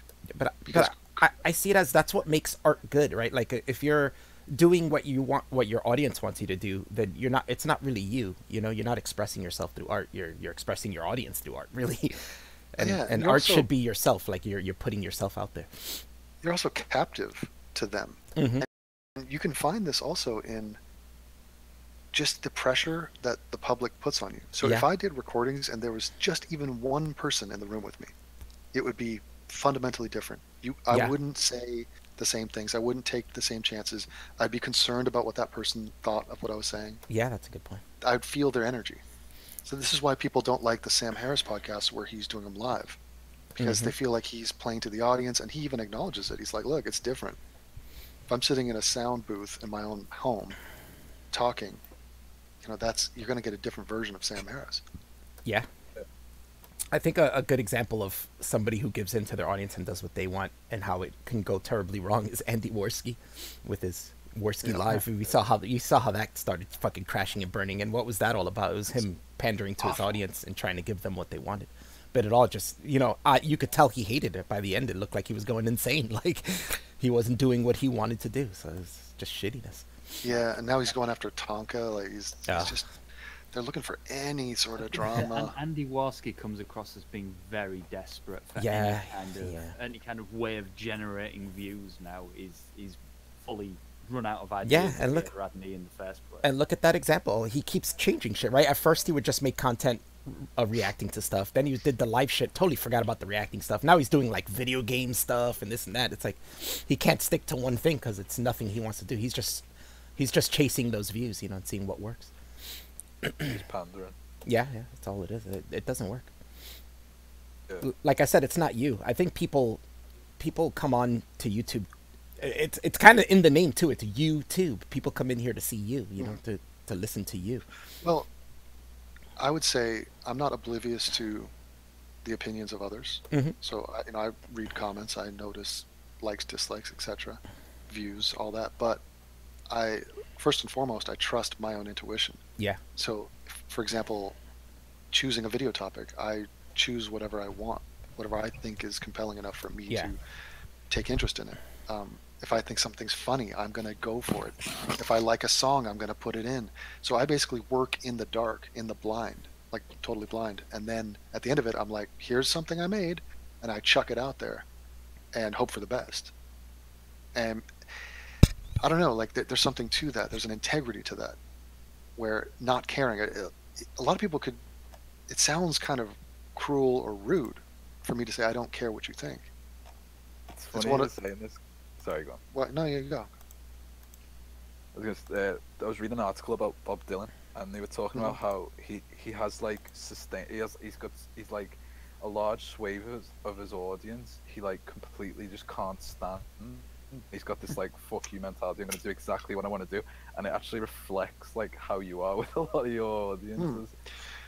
So interested in the content you make. Well, it's like that Kurt Cobain lyric. I don't care what you think unless it is about me. Yeah. I don't care what you think. And so, I mean, there is a method to that madness. It's not that I don't care what other people think. It's that I care more about what I think. Like that's fundamentally true. And I think if I were to compromise that, if I were to change and be like, wait a minute, my audience is like this, I gotta change myself, then you're basically just dead. You just sold out.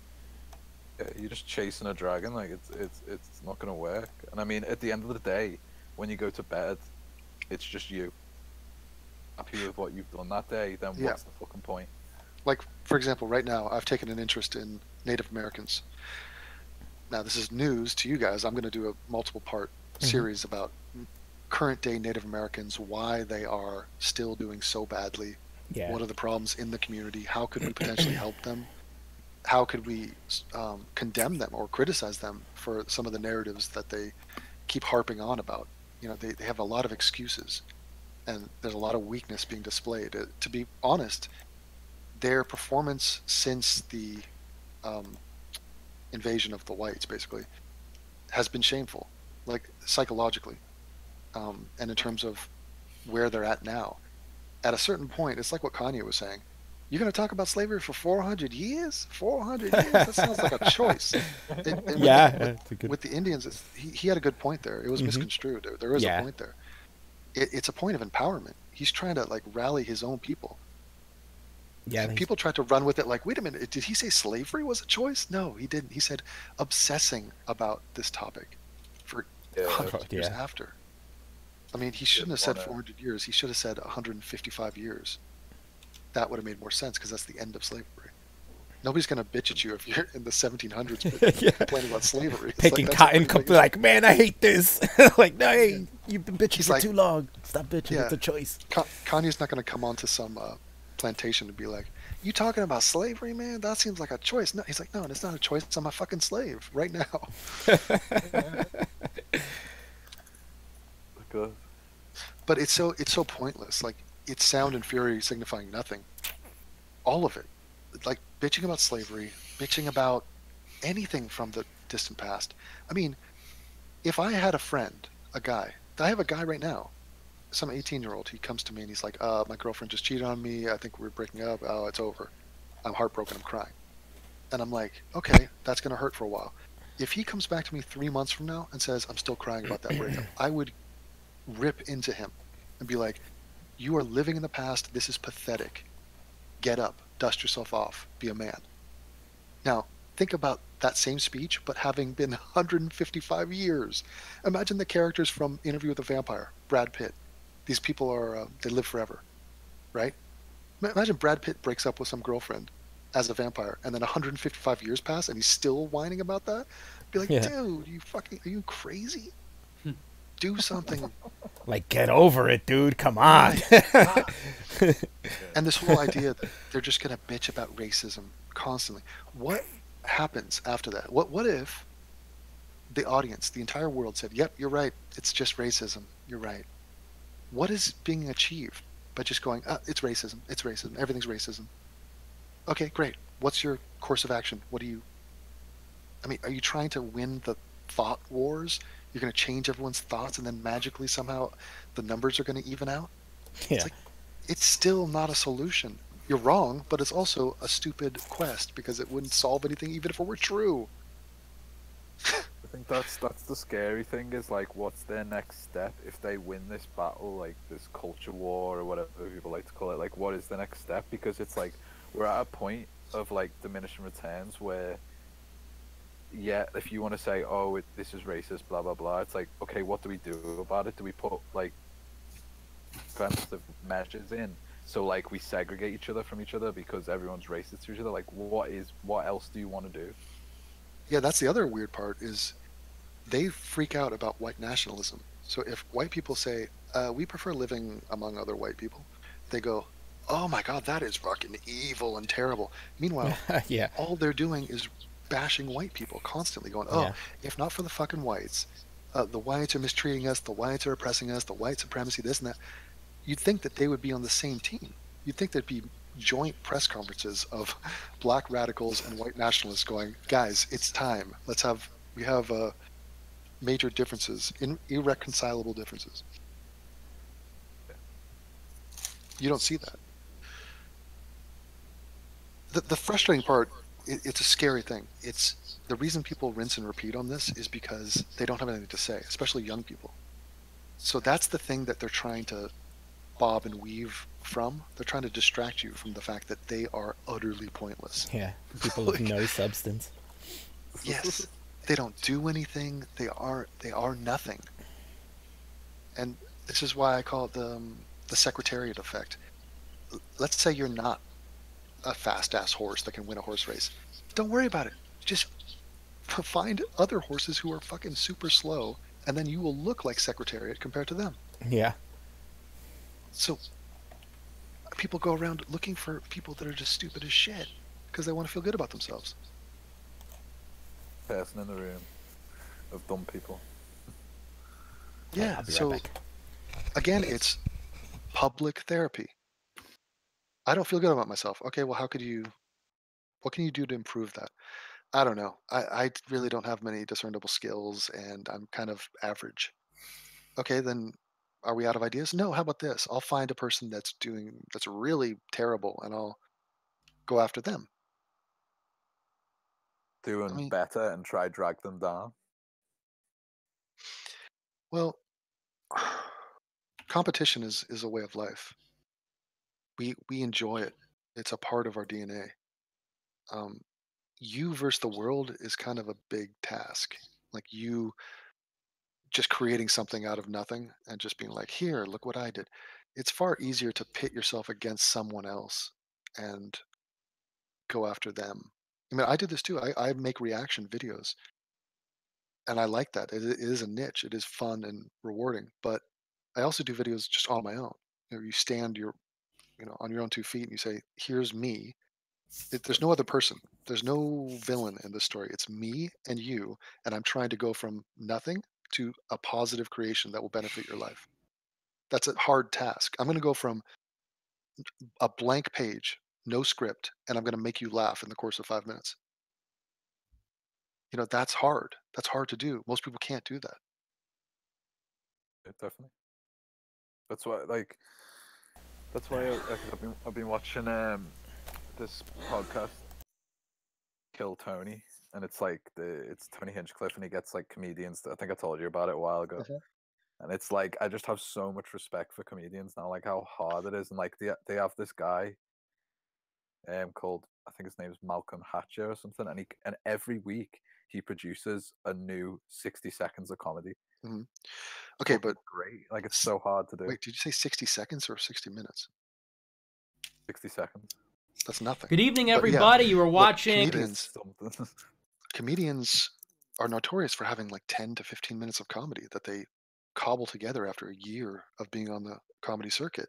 That used to be the way it was. If you have half an hour, it's like, dude, you got a lot of things to say. It's very difficult to make that compelling, interesting, have it work from joke to joke. So that's why 60 seconds a week is pretty impressive to me. Mm-hmm. Like a minute a week. I mean, I see these YouTubers, like these guys, like Bearing's average video is like, it's 20% ads, and then it's 3 minutes, and it's half of that, or 2/3 of that is not Bearing. He just pops in and says something cheeky, and he's out. Yeah, he says one line after playing like 10 seconds of video, and then he says one line, and then back to 10 seconds of video, one line. Right. And it's just something like some common sense thing, like, oh, I think that's a bit out there, isn't it? You can't. Like, you can't. So, but Devin, it's the "you cunt" part that's funny. Oh yeah, that is. I mean, so I've made thousands of videos online. I've done all sorts of streams. I am. If you tasked me with coming up with 10 minutes of material, I mean, if you asked me to script something, maybe it's disrespect to you guys as an audience. I don't script anything. No. I'm sure you could tell that. I like now. that. The cadence and flow and the way my brain operates on a stream like this, it's the exact same in a video. Yeah. There's no difference whatsoever. That was one of the first things that surprised me when we first started talking, was like when you'd come into Discord and we'd all just be quiet listening to you talk, because it's just like watching one of your videos. Like we give you somebody asks you a question or ask you about a topic, and you just talk about it just like if you do it in one of your videos. It's the same. Yeah, it is weird. It is weird. The dynamic always, because I don't know if you guys expect me to talk, and I can't be verbose, but it's because I feel a certain obligation. It is weird. It is. If I met somebody in the street, I would not dominate conversations the way I do on like AIU related things. I think after like a year and a half of talking, it's become more conversational, though. We go back and forth a lot now. All I know is that if I hear Sean talk for more than 60 seconds, I start tying a noose. That's all. You're like, where'd this noose come from? You don't even realize you're doing it. I fashion one out of my shoelaces. Devin's sitting there making a fucking prison ship for himself when I just try to get in and out and then fucking stop talking for a while. So. Hey, Shawnee boy, are you hooked on the UFC yet? Are you watching other fights, not just your boy, your Scouser? Well, I mean, before that, I started trying to, but it's like, it's so hard to like, because they're on so late and stuff. Like I've started watching them the next day and stuff like that. Yeah. But yeah, like I mean, just I was thinking the other day about like how far like Daniel Cormier, like just that he went from fucking rock bottom, and now look at him. Like I do like it is starting to. Yeah, but if you watch the stuff, watch the programming on UFC, like the embeddeds and all the documentaries they do on these guys. There's a great fight coming up: John Jones versus Alexander Gustafsson, the Swede. a rematch, Yeah. rematch of one of the best fights of that year. That's going to be huge. I've seen the highlights from that. I never watched it though. Oh, amazing fight. Yeah. We were watching it like, holy shit, he's ripping John Jones. He took John Jones down. Nobody had ever done that in the UFC. He was as tall as John Jones, and he was connecting over and over. I mean, even to punch John Jones was crazy. Nobody had ever done that. I was really gutted about that Sugar Sean, what's his name, Sugar Sean O'Malley or something like that. Yeah, Sean O'Malley. Did he not fight? Or well, he was gonna fight, but USADA like flagged him on something. I don't know what it was. It's got to be pot. I mean, the guy's on pot all the time. He's a Snoop Dogg. Rid of that? Yeah. Oh yeah. No, I think you're not allowed to fight on pot. It could be seen as an advantage, performance enhancing. I mean, it does. It's like kind of calm you down, especially if you smoke the right stuff. You know about drugs? For sure. Yeah. You don't say. Devin still thinks I'm fucking on drugs, but I'm not. I am sober. Yeah, I should do the top 10 AIU drug addict awards. I know who's on top. I know who's gonna be on top. Do you guys think Sargon snorts coke? No, he's too fat. Nah, not so. Yeah, he's too fat. There's video footage of it, though. Oh, really? Yeah.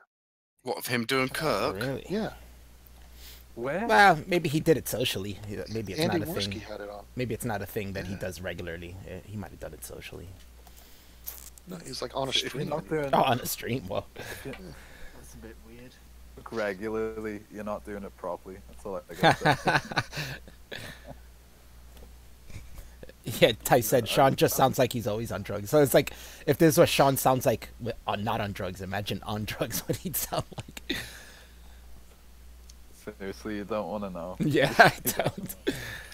Yeah, let's find out more about Sean. Sean, what is happening in your life? What is new this week, this month? What's going on? Nothing. Nothing special. Nothing special. Like, I mean, I told you, I've been going on these runs, but no one believes me. Take footage nothing of it. special. Like, are you where are you at musically? What are you up to? Well, I mean, I'm pretty much like, I'm almost done. Like, I hate talking about this because it's just like a fun thing I do on the side. But like, I've got like recorded, but I just need to go through it and mix and master everything, which is gonna take a while. But then I've got to record like another like stuff. But then once I've done that, I'm just gonna put it away and just move on with life. Like, I noticed that you get very mad during some of your recordings. Fucking computer! That killed me, man. I really. Do you have anger issues? I mean, I'm getting better with it. Like, when I was like 12, 13, like, I used to hang around with these older lads when I used to skate and that, and like, they used to call me Little Ball of Stress because I used to get angry quite, and I've had the shit kicked out of me quite a few times because I, got angry with the wrong person. Yeah, that'll happen.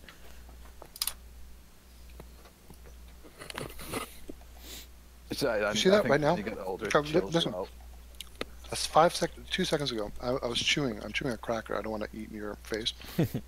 So I mute my microphone. Sean finishes talking. There's 5 seconds of dead air. That's why I'm always here filling shit in. Because these people are just like, what should I talk? I have nothing to say. That's why I asked you to come on, Devin, so you can help. Watch this. I'm muting my mic for the next 20 seconds. Just watch. Ready? Go. He thinks that we can't survive without him. Well, I was going to say now we're going to be quiet just so that he can prove his point. That apparently Sargon smokes pot. I can neither confirm nor deny such allegations. I think in saying that you just kind of did. Womp womp. Jay shared the joint with Sargon. Is this the story? That is a story. I mean, It is a story, right? But you know, I mean, alleged. Like, I'm not. You know, it is possible that they were in the same place and weed was in that place as well. Oh, come on. If I'm never there, you know what the rule is. I was going to say, if Jay's there, you can guarantee weed's there with him. Yeah, that's true. I bet they get really happy when you show up. It's like, oh, there's Jay. He's the weed guy. I know someone like that. I got a friendship with a friend, and we started our friendship based on the fact that, you know, I smoke weed. And that friend can't get any at all. So they like it when I go to London and we can hang out. Sort of, it's kind of like where Chris acts with it. They live in London, but they can't get weed. Yeah, long story. I like what Billy said. I smoked weed too. For real. Modded to Hell says he was arrested for weed in the UK that he got legally in Canada.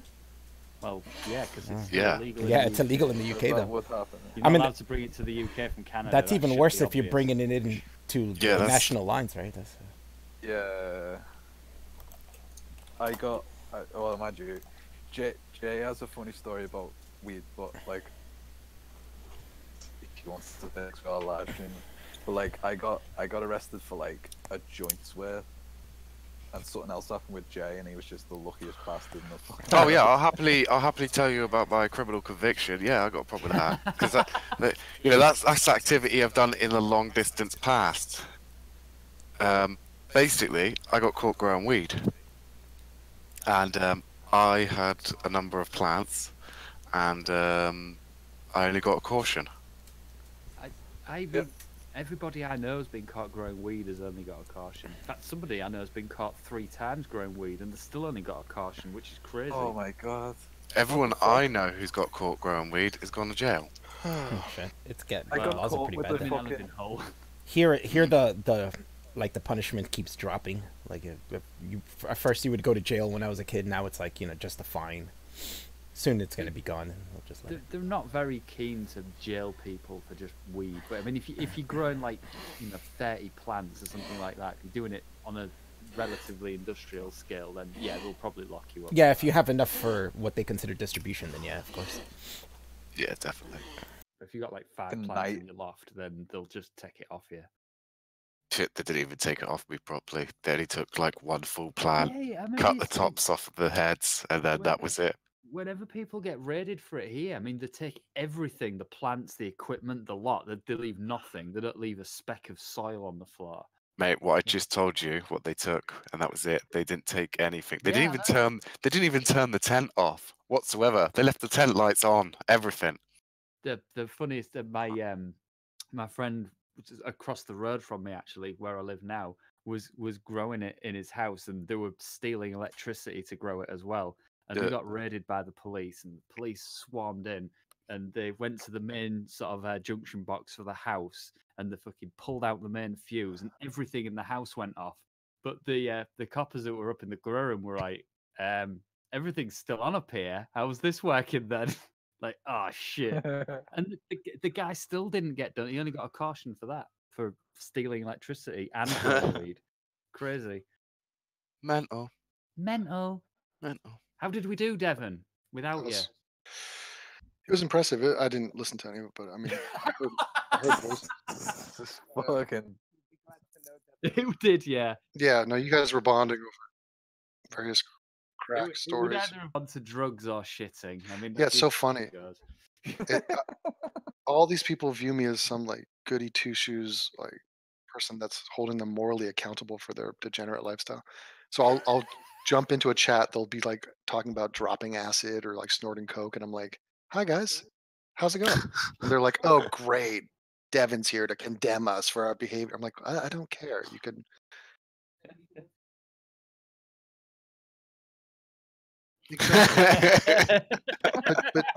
but all it is I am a substitute for their better sense, like their common sense. They think that, oh no, because Devon doesn't do drugs and he's probably not gonna be impressed that I'm getting wasted. Hey, look, I had a shot tonight of Bailey's Irish. Wow, what risks, Devon? What risks? Well, I'm compromised. I don't think I could operate heavy machinery. No.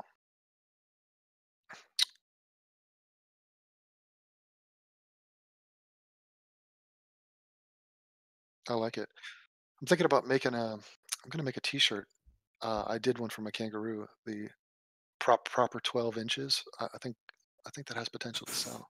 Devon, when you come to Bristol, can I take you for cocktails? Yeah. I can drink. I used to drink a lot. That's the gayest thing I've ever heard. Yeah, good. Cock. Oh, Sean, Cock Jay and gets tail. so gay around Devon, it's embarrassing. Like, we'll get umbrellas and everything in our drink. Fabulous. We'll go to a vegan restaurant. Yeah, totes. I know quite a few good ones in Bristol. Yeah, I noticed when I shook Jay's hand when I left last time we met up in London, and he did the thing that Hannibal Lecter did to Jodie Foster, where she was handing some papers to him through the cage he was in, and Hannibal just sort of stroked her hand a little bit, like a little movement on the. Like, who's laughing at that? Yeah, do you mean that what you did to Marina? Exactly. You saw it. It's exactly like that. I was touching Marina. So basically, what I've learned is Devon stole my technique. I picked up. Learn from the master. Indeed, he did. You gotta break the touch barrier, even if you're with a guy. You gotta. How did I break the touch barrier with you, Chris? I know I poked you with a stick, but. I think that might have been it. I think that might have. Oh well, I'm sure. Did I hug you? Shook hands at the door. No, I think shook you hands. picked me up and carry me at one point. That's true. Oh, there's been multiple memes. I think, if I recall correctly, we saw Blade Runner together, and I think I sat down, and I think he sat down a chair away from me. So he gave a buffer chair, and I was like, "What are you doing? Sit next to me." Does that sound like something you do, Chris? No, it does sound like something I'd do if the It cinema was does. really empty. It was totally empty, and you acted like we were at a bathroom stall, and you were going to give me a buffer stall. I was like, Chris, that's the most antisocial thing I've ever seen. I am not very well socialized, definitely. Well, are you ready to see another movie? I'm going to drag you into Hull next time I visit in a couple weeks. Yeah, what did you have in mind? Well, we'll have to see what's in theaters, but it's the experience. You know, we'll go to the pub, our favorite pub, before. We'll fill up on some pints. Oh, you don't drink, do you? No. Yeah, it's not good for your brain. I just not good for my ability to drive. Yeah, that's true. Yeah, that's more important.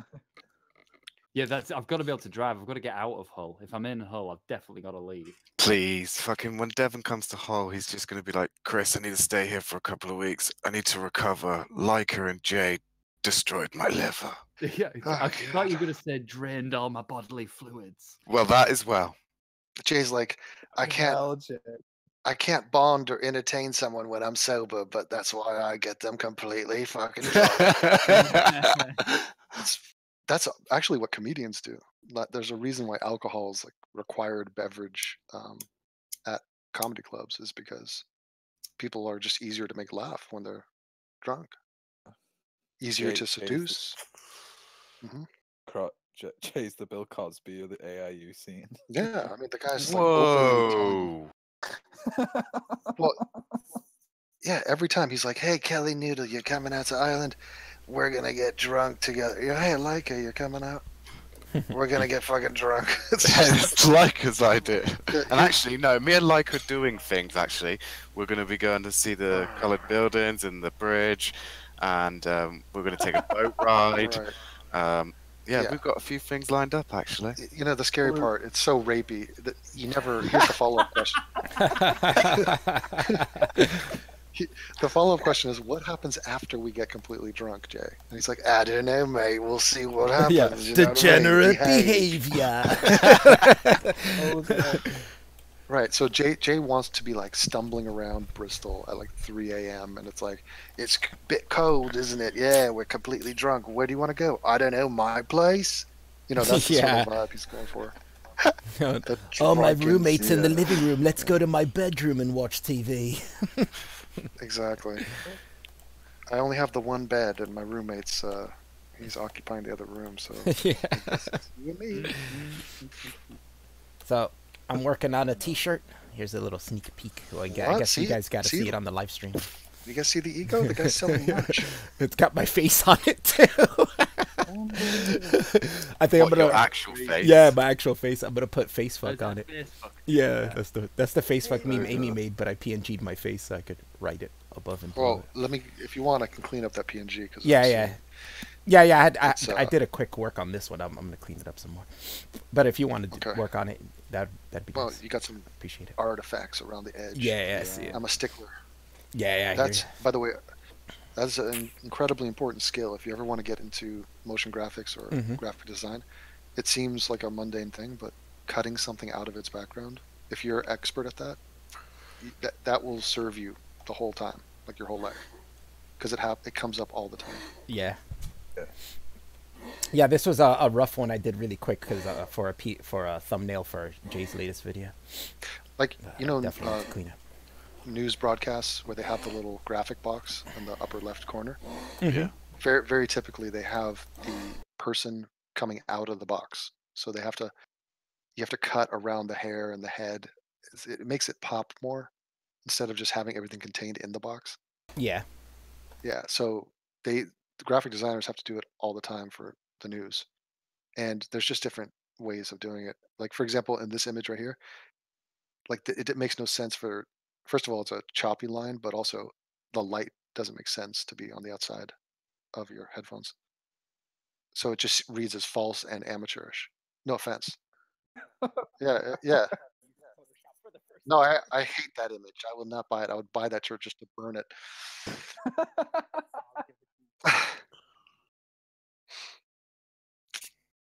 No prisoners. I will buy that shirt and use it as an adult diaper.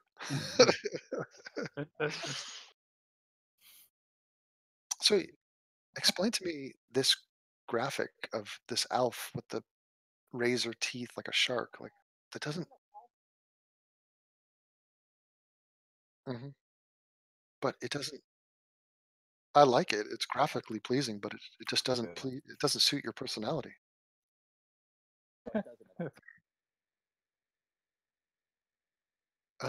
Send me a link. Post that in the Discord. I enjoyed Dan's voice of God. That was quite entertaining. Watch out! There's a fart here. Oh God! Who's here? Who's arrived? Someone trying to get fired from work. Oh my God! Do we not have a screener? Oh God! If there was a screener, I wouldn't have got any of that. That's true. It's too late. House is in the house. I brought Tyson as well. Hello. Hallo, guten Tag. Hello. I am. Tice is in the house. It's about to get Dutch up in here. In das Haus. Ich bin in das Haus. Yeah. What's up, guys? Tice, I've been watching Norseman, which it's not Dutch, but it's Norwegian. Which is basically the same. Yeah, it's the same thing. Yeah. I mean it's in my brain. It's like you're neighbors and you're right next to each other. Yeah. Culturally identical. But they have a funny way of speaking English. It's very distinct. I think I'm actually attuned to it now because I was listening to this Anders Breivik movie on Netflix. I was watching it. It's called 22 July, and they sound like the dudes on Norseman because they speak English in that too. So yeah. It's a very cute. I mean, it's very adorable the way the Norwegians speak. Even in an Anders Breivik. I think. Yeah, I was gonna even in a documentary about a serial killer or about a mass murderer. Yeah, even Anders Breivik. I liked his lilt. No, but who dare Brewster? Who dare Brewster chieftain? Who dares to boo? That's what he says. Boo chieftain. Yeah, I love that. No, but Tice has a more. He strikes me as somewhere between Arnold Schwarzenegger and just like a German accent, but it's not. But it is different. It is closer to German than it is to Norwegian, I would say. Well, yeah, that sort of makes sense, of course. Geographically speaking. I think have you been like hanging around more Dutch people recently? Because I think you've got a slightly more noticeable accent now. Yeah, but of course, since I haven't been on Discord as much, I haven't been practicing my English. Yeah. You sound like a real Dutch bag right now. A real Dutch bag. Trust me, if I was actually speaking English with a Dutch accent, I would sound way worse. Really, you'd sound like just leave it. Yeah, that's what I usually sound This like. is what I normally sound like in Dutchland. Yeah, every time I hear Tice speak, it's like I feel like an alien has taken over his body and learned English through like Google Voice or something. Secretly, that's what I'm using to talk right now. I'm just typing everything out. Yeah. Has anybody ever called you a Dutch bag? No, first Dutch time. bag, So, yeah, that's a good one, man. Dutch bag V card there. That's topping Wopcorn right now for me. Wopcorn killed me for like a month, man. I couldn't stop saying it. Dutch bag. Yeah, first time. Okay. Well, that's good. How's your lifting game? Oh, by the way, I was talking shit to Hassan, to Brown Fabio. Oh yeah, I watched that last night. Yeah. Oh, it's hysterical on his Twitch stream, and it came up. I was like, "Hey Hassan, hurry up and finish your video game playing, because you probably should go film yourself doing deadlifts and post that on Instagram." And I criticized his form. Nice. Oh my god, his face at the end of it, you could tell that you got to him. Like he just had this like sullen face on at the end, and then he was like, "Yeah, I'm not gonna talk about him anymore. This is the last time. I'm not gonna talk to him or engage with him anymore." Like, yeah, that's because he gets to you. That's why. The guy read from start to finish my Encyclopedia Dramatica. Yeah. Listing. I saw it. Really? Yeah. And it was such bullshit. Any of that? It's on Twitch. Yeah, it's on Twitch. I have it OBS, I'll find it. but I'm waiting for Devin to do something about it this time, and then I'll do like an 18 video maybe. If you have that, send me a Google Drive, because I'll definitely cut that I'll out. do that. Yeah. It's hysterical. I mean, there's so many little one-liners in there. Yeah, Well, I think you were on there before, and he had banned you or something, but I caught it from when you came back as Atheist Rue, so I couldn't find where you were on it before. But before I was strafing ain't easy was my name. Strafing ain't easy. Okay, yeah, that'll make it easier to find. Yeah, because I love that first video series you did on him, Alf. That was perfect. Yeah. That's how I got 1,000 subs. I gained 500 subs in a week because of that. I was like, whoa. Oh, it's crazy. It's really funny. Like, there's a whole group of people out there that are just waiting for me to react to that whole thing. Yeah. And it's like, I will. Yeah, I definitely will. Did he respond to your lifting comments, or not at all? He's sort of doesn't understand that it's douchey. Oh, he did. I think he thinks that you made those videos that I made, because he said that you made like 12 more videos after that one he reacted to, and that was the last one you did on him. No. I think he's just trying really hard to pretend as if he doesn't know who Devin is, but I think he really does. Well, it was funny because he's reading the Encyclopedia Dramatica, and it talks about how I go after Jank, and I call him Fat Brown Buffalo. And he's like, well, this is kind of funny. I actually do. I like the fact that he goes after my uncle. Jimmy Dore, too. You brought up Jimmy Dore, and he seems like he doesn't like Jimmy Dore. Like the way he responded to it seems like he don't like him. It was also interesting because he's reading through the article, and he's understanding that we have the same enemies. So he's like, Devin is anti-Trump and supported Hillary, and he's like, like that's not really what he was hoping for. Yeah. He was hoping for me to be on the other side, the other team. When he first started talking to you, and he said you were weird, and then he started talking about your fans. Your fans are weird too. You don't find anything weird that your fans are all Nazis and this. I'm like, you're talking to the wrong dude. It's what? really funny. Like, he also wanted me to be like this kind of broke guy who doesn't have a following and no support. Yeah. So he went to my Patreon hoping to find like, I love that 4 part. patrons. Oh, I saw that. He was like, whoa, good job. It was like 1,300. He's like, oh shit. Like he's like, this guy's probably some little dude. He's probably 5'3". Yeah, you said you were 5'3". I was laughing so hard. I know. And I'm like, incel or something like, when you never get laid or something. Like, what? He keeps going down these avenues, and it's so sad. Yeah. Like, he's like, you're not smart. Like, I'm not smart either, but I know I'm not smart. You think you're smart. It's like, dude, God. This is not where you want to go with this. Nah, he was wrong at every turn. He just couldn't get the right answer there. Went into it blind. Yeah, that's what happens. Well, it's kind of indicative of the internet, because anybody who's like criticizing you, you automatically think incel, loser, Nazi, like fucking basement dweller. Assume people are that exactly until proven otherwise. Yeah, so I don't blame him too much for thinking that, because that's basically indicative. That just basically is what the internet has become. So. Also, he said, look, I'm open to criticism. Like, I want, if you have constructive things and points to be made and good arguments, I'll listen to it to like change and hone my position. But he goes, I saw that video you did, and there was not a single point in there. Like, it was worthless. Oh God. Well, so of course, there were points to plenty. Of course, the only thing he did was just laugh like a fucking. Yeah, the majority of the time he didn't even respond. He would just laugh and go, "What?" He just goes, "What the fuck, guys? What the fuck?" Yeah. It's like, dude. Oh God. He never really addressed any point. It's strange, but he had to perform like a monkey for his little audience. Yeah, the thing was, on that one he got caught by surprise, because I think the guy who sent the video to him, he commented on one of my videos, and he told me it was him, that he spits hot fire, and he said that I think it's like a subscription service, so you pay $5 and you're subscribed to him, and it's like Patreon. So I guess when you do that, he has a thing where you can send him a video and he'll react to it. So he sent them that video. So he was caught by surprise. That's why at the beginning he watches a few seconds and then he's like, "Wait, what? What even is this?" Like, he banned me twice. Yeah, it ended with him banning me. Yeah, he banned you again at the end. That's when he said that he wasn't going to talk about you or to you anymore. And it's like, oh. Yeah. But then immediately after he bans me, he's like, "Hey guys, do you want me to read the rest of this Encyclopedia Dramatic article?" Oh my God. He was shit at that video game too. Oh yeah, Call of Duty. Yeah, I watched some of that. I was like, but a lot of it was funny because he got so intertwined with reading what you were saying and talking back to you that he stopped paying attention to the game, and his friend eventually left without saying anything that he was playing with, and he was like, "Oh, I feel bad now. I neglected my friend." Like, he had this sort of pompous attitude where he doesn't expect to be criticized. So he's like, "Dude, you have an obsession. Why are you making videos about it? Just let me churn out my propaganda to millions of people." Like, what? And then he tries to justify it with numbers, like saying, "Well, I do the same thing with Tommy Laurent, but we get millions of views." Like, well, who cares about the numbers? That doesn't matter. It's so weird.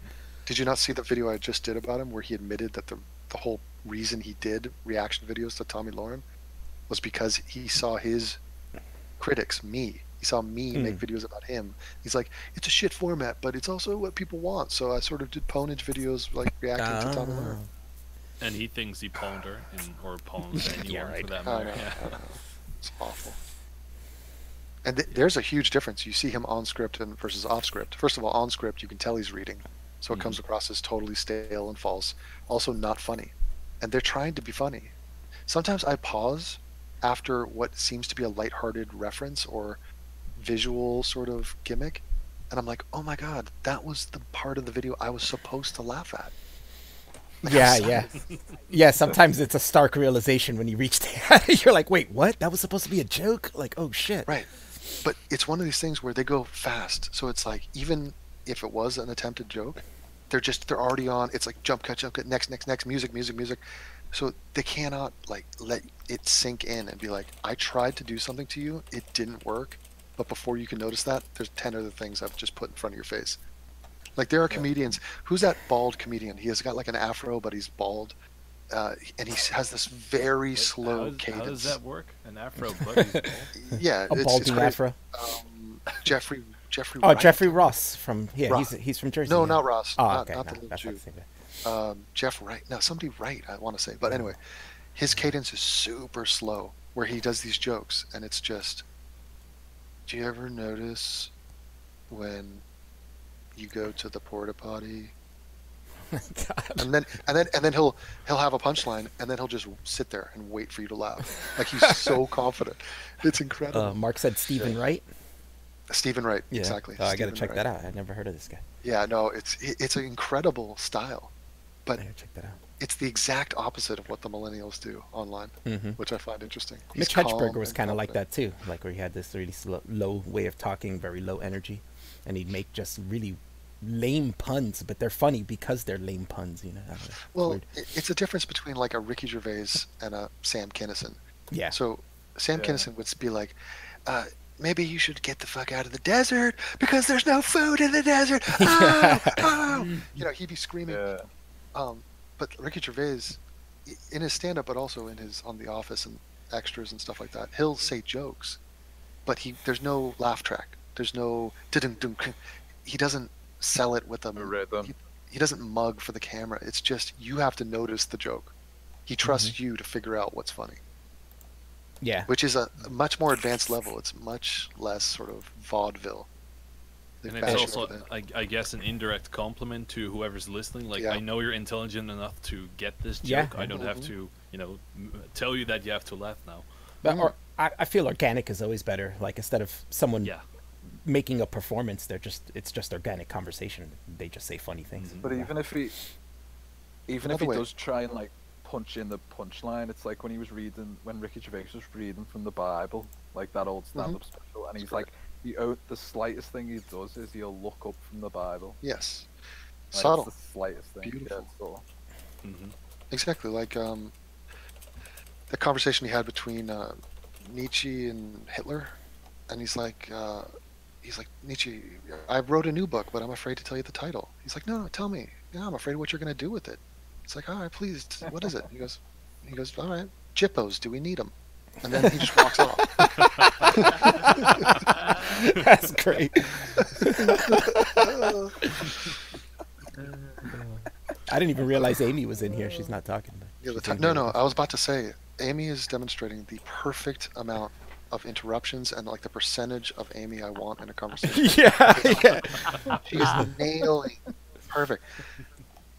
Like, I want her presence. I want like the visual, decorative nature of her boobs and the curves and all that. But like, you know, we don't need to know what she's thinking. Like, we can assume. We can assume. It's like girl thoughts, yay! Girl thoughts. Happy giggles. Oh, just kidding, Amy. You know that. Like 25% kidding. At most. Yo, Alfie, you know image you use on your on what? The image you're using on the stream. Yeah, can you send me that? Yeah. Yeah. I'll just put it in the Discord right now. Amy just told me to eat her butthole.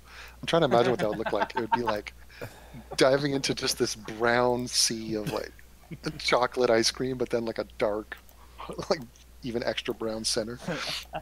Like a mousse or something. Oh, Devin, if you look at the Discord chat, that's the banner Dan made for me. Oh, I like the font a lot. That's really cool. Now, is that a Big Lebowski reference or what's going on? I don't know. I was like, why'd you pick bowling? I don't even play bowling, but I was like, it's cool. But if you look at the background, that's Amy's boobs with Joe Rogan's face in post on one of the boobs. Oh, that's amazing. He just snuck that in there. I looked at it and I was like, all right, I'll take it. I just noticed that. Yeah, I was like, I like that Alf said I don't play bowling. Yeah, well, I guess I don't bowl. I know. Yeah. I challenge you to a bowling match. Oh, there's the image. Oh, that's the actual image, yeah. Nice. Oh, that's from that picture I posted in Discord, isn't it? Yeah. Hold on, let me show it on the live stream so people can see it. Yeah, I was gonna say this isn't very good live stream. Oh, is Dan up here? Let's get God in here. Yes, I just told him come in and do the voice of God. I don't know what happened though. He hasn't typed in after that. To be speaking to two dudes. Hey Dan, stop cucking in the shadows. Yeah, I'm gonna in 10 minutes. Didn't he go on the Warski live stream earlier briefly? Dan. Sure he did. Did he? Oh, might have. Yeah, he might have. So, yeah, Esau was on there. Warski did mention someone called Dan had been on. You know how you can control the volume of everybody in Discord? Yeah. Mm-hmm. Does anybody else put Sean on like 3%? Or is that just me? No. Chris does it. Actually, I've got Sean on 38% because he's louder than everybody else. Like he's barely audible. Like it's ridiculously low. It's almost like a dog whistle. Oh, I just checked it. I do have him pretty low, and I hear him normal. That's weird. Oh, God. Yeah, I've got Sean on 100% because I value his opinion very much. You know what's awesome? Yeah, right. Sean was just sitting there quietly, like minding his own business, and I just came by with a drive-by.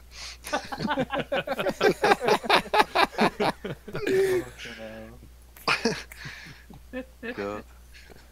Fucking brilliant. That's awesome. They call that, what do the kids call it? The bants? The banter? Oh, I hate that. The bants. It's all about them bants, man. That really does sound like something Jay would say, actually. Yeah, it does. I think Jay used to say that like a year ago, and I guess it caught on. I think he might have done. You're right. Yeah. Wait, I think Ricky Gervais used to say that on his podcast, but he said the buns, something about Bunsen burner, nice little earner. It's like Cockney rhyming stuff. Oh, there's a lot of rhyming. Yeah, it's Cockney slang. So it goes from nice little earner to Bunsen burner to the buns burning the. I don't know. It's very retarded. I'm not sure. Was it like burning the midnight oil? Ooh. They have some of that stuff in Scotland as well. Oh man, it's almost like the further up that island you get, the more incomprehensible everybody is. It's true, yeah, it is. It's weird. They're. I have trouble understanding some stuff. I mean, like for in the States, our Hicks and like hillbillies are all in the South, and in England, it's like in the North. No, yeah, that's definitely correct. Yeah, it's like opposite. Like Hull, for instance, is in the north. Yeah. You guys have it opposite. In the north. But it's like Harry Potter, Hogwarts was up in Scotland. I think they actually filmed it up there. So like all the teachers at Hogwarts should have been just like, wait, what? What the fuck are you saying? What are we doing right now? It is beautiful though. I enjoy listening to it. I gotta be honest. We do, considering how small the island is. We have a massive variety of accents. Like in America, the accents are obviously a lot more spread out, aren't they? That's because you guys have had a running head start to cement those accents. Yeah, through generations, where we got far less time, and also we were whitewashed by radio and television. Right after the inception of the country, basically. Yeah, I'll say I think we all started on the East Coast and spread west, so it was the same accents at first, spreading west and then slowly changing as they traveled west. Diluted. Yeah. The Canadian accent sort of rolls into that as well, doesn't it? It's just a variation of, it could be a regional American accent. It's a good question to think, like, if you take like an American from 100 years ago and a Canadian from 100 years ago and hear the difference between the accents, because they just watch a lot of American TV and movies. If you take somebody like Paul Talking Donkey, he's got an American accent, but you can hear it's definitely going towards. Yeah, it's got a tinge. Accent. Yeah, it's got a tinge of Canadian accent in there. It's true. He's basically in Canada. He's also very nice. So that's also a Canadian thing, right? What's up, Devin? Yeah. I gotta bounce over. I got these two Jews waiting for me. I gotta go talk to them. Yeah, we'll come in a minute. I'll probably end this soon. All right. All right, we'll see you, Devin. Pleasure, guys. Take care, man. Thanks for coming. Take care, Devin. Later, boys. Later. This is a pretty good stream again. What the fuck? I'm having good streams. And I did this out of nowhere. I just got home from like getting my money, and I was like, I feel like streaming. We got good news. Let's do that. Everybody was talking about the drama shit going on today, and I was like, I'm so sick of that shit. Let's do something positive. Wait, drama I'm done with it. I've missed a whole bunch. Are you on about sort of like the oofcast? Yeah, the oofcast shit, and I'm looking through Twitter, and I'm seeing people accusing the quartering of shit and this and that, and I'm like, I'm so tired of these fucking lynch mobs forming against YouTubers and people fucking jumping on live streams to talk about some fucking drama, and it's like, I don't care. These people make content. I watch their content. I don't care about their personal lives. Like, I don't care if they do something shitty. Whatever. Their content ends up being their personal lives. Yeah, it's insane. I don't want that. No, I don't want that either. It's weird. But, it's going to happen sometimes. You're going to talk about drama here and there, but it seems to be the focus of entire channels now. And it's just, I think the first one was like that drama alert that Keemstar did. I think it just blew up from there. And then eventually now we have live streams that are just dedicated to drama. And like, we were critiquing. Yeah, he still does this shit. Wow. Yeah. We were critiquing. He's kind of gone full circle now because he isn't quite as bad as he was, or not as notorious as he was anyway. Mm-hmm. We were critiquing. Don't get me wrong, I'm not into him at all. Like, that whole oofcast thing started, and me and Dan were critiquing them for that, like, saying, like, you guys are just trying to be another Kumite, and, they got all heated about that, and they were like, yeah, no, we're nothing like the Kumite. But they're a drama channel. I look through their videos, I look through their streams, and I read all the titles. All the titles have to do with some sort of drama that's going on. Mm-hmm. Or the titles have to do with them watching another live stream, like the Kumite or the Kill stream, about some drama. And I'm like, what the fuck? He's taken to doing watching somebody else's live stream on his own live stream. What the fuck, man? Entertainment. It's a weird, like, if they had some variety, I wouldn't care. Like, if they did that occasionally in some video, and, you know, and the other live streams are about, like, a variety of things, that's cool, you know. But to stick to one thing, like the drama thing, it's like, you get sick of it. This is the same thing I've been saying about the 1488 and Jew jokes and shit. Like, do you guys never get tired of that? Like, it's been like a year and a half of constant 1488 in the chats. Like, come on. It's funny when you first said it. After the 598th time, it really isn't and funny anymore. And the thousands of spurgy little 14-year-olds typing it in the chat. Like, dude, you're just copying someone else's joke. How is that funny? Like, at least if you're going to make fun of Jews, do it in a creative way. Like, stop repeating the same fucking joke over and over again for years. It's boring. They probably don't even know what the joke means or what 1488 stands for. It's like, yeah, someone told me this is funny, so I'll just probably repeat it and see if I can, Yeah, it's people writing fads, and it's just the same thing as it's just people of no substance. They have no substance, they have no creativity, so they just copy fads that are going and repeat them, you know. Until the next one comes along, right? Now, 1488 is popular right now, but soon there'll be another fad. Oh yeah, like the NPC thing. Now everybody's saying NPC. It's like, all right, maybe it was funny for a day, not to me, but I can understand if you know, people have different senses of humor. So yeah, you find it funny for a day or two, but it's all over my Twitter timeline. Like, is it really that funny? Or you're still finding it funny? It goes from a genuinely funny thing to people trying to just get eyeballs on whatever they're doing. It makes me laugh. Ironically, we were just talking about this, and somebody in the chat just did the rip boogie. Yeah. And it's like, dude, that is. It wasn't funny the first time someone did it. I've seen it in a billion streams. Yeah. It's still not funny. It's still not funny. Stop it. But it's like, yeah, imagine there's a party you go to. Somebody has a house party like once a week, and you go there every week. And every time you go there, there's like a group of guys that are there and that say the same joke to you over and over again every time you go to that party. You're not going to go there anymore, right? Or you're going to think these guys are losers. Like, oh my God, they keep saying the same fucking joke. You know? That's the thing though, Alf. A lot of these channels, they've got followings that don't seem to think like that, that seem to want to go to a party where everybody's always telling the same joke. Yeah. It's like a party for parrots. One guy goes there and all the other parrots just mimic it. Like, I've been mind triangled here, Alf. The joke is that it wasn't funny. Oh, he was being sarcastic. I get it. That makes it not a joke. Yeah, it makes it not a joke. Jesus. Exactly. Understand language. 1488. 1488 Keck 420 no scope NPC. Sunset my kecks. Yeah, I love, like, one time I went to Cognitive Thoughts stream where he was talking about Devin, and I was listening to him, and man, does he say oof like 3,000 times throughout that stream. It was driving me nuts. So the next time I went into one of his streams, I just kept typing oof over and over again and shit. And then people were criticizing me, saying like, oh, you got nothing else to say, huh? You think that's funny, blah blah blah. And I'm like, yeah, that's kind of the point right there. Like, you don't realize that repeating the same thing over and over again is fucking bullshit. You have no substance, man.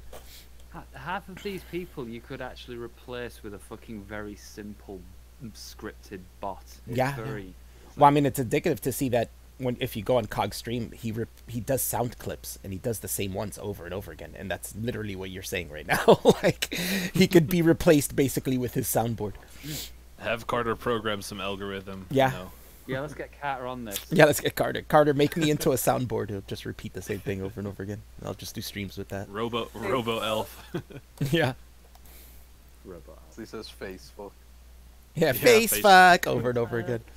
But that's kind of the point, right? Like, we make jokes and it sticks around for a while, right? The face fuck thing stuck around for a bit, but, you know, eventually it went away. And how you guys have rarely heard me say it in like the last year, even. Like, yeah, you don't just things should just organically disappear. Yeah, and they're funny in moderation, right? Maybe yeah, in exactly. a month from now, you'll say it again, and it's like, oh yeah, remember, and yeah, exactly. That's how it works, and it does happen. Yeah. Sometimes we won't say a joke for like a year, and then we'll be like, oh, remember this joke, and we'll start laughing about it again. But if we kept repeating it the whole time, that joke would be dead forever. You know, yeah, buried. And that's kind of the point. People don't get that. Tice used to say "fuck off" and shit like that. Like, that was fucking funny for a while, but then we stopped doing it. Like, you know, Yeah, it was funny for a week or so, and then we moved on. Yeah. Fuck off. That's how that shit works. And yeah, but some people just. But isn't that oof thing still? Isn't that from Devin's live? Devin's live. Oh shit! So that means we gotta. This guy in the chat said that his AIU's channel is still. It says it's still terminated. I just refreshed my page and it says it's still up. I can show you right now. It should still be there. Right? It's actually showing popular uploads now. Before it wasn't showing that. Yeah, I think it's YouTube just getting everything back together. There it is. If you see it on my screen, you'll see it. But yeah, maybe we should all go watch Devin's live stream. So I am going to end this here. Thank you everybody for popping in. Thanks guys for coming and chatting with me. Yeah. And thanks everybody who Patreoned and Streamlabs. It's fucking awesome. You guys rock. Yeah. Now Patreon Alf Benny, motherfuckers. Yeah. Let me end on my regular screen so you guys can see. There's my Streamlabs. There's my Patreon. I'm making shirts too eventually, so we'll get to that. But this is still a work in progress. Like I'm gonna have a different background screen here, and I'm gonna work on some stuff. But my Patreon still doesn't have like the tiers I want because I'm not too sure what to give people yet. But I'll figure it out and put better tiers in there and stuff, and get better benefits to people. But yeah, thank you everybody. Atheism is unstoppable. Main channel's back. Oh yeah. Go watch some videos back and pay attention to that channel for new content. And yeah, I'll be putting out stuff too. Thank you. Goodbye. Bye.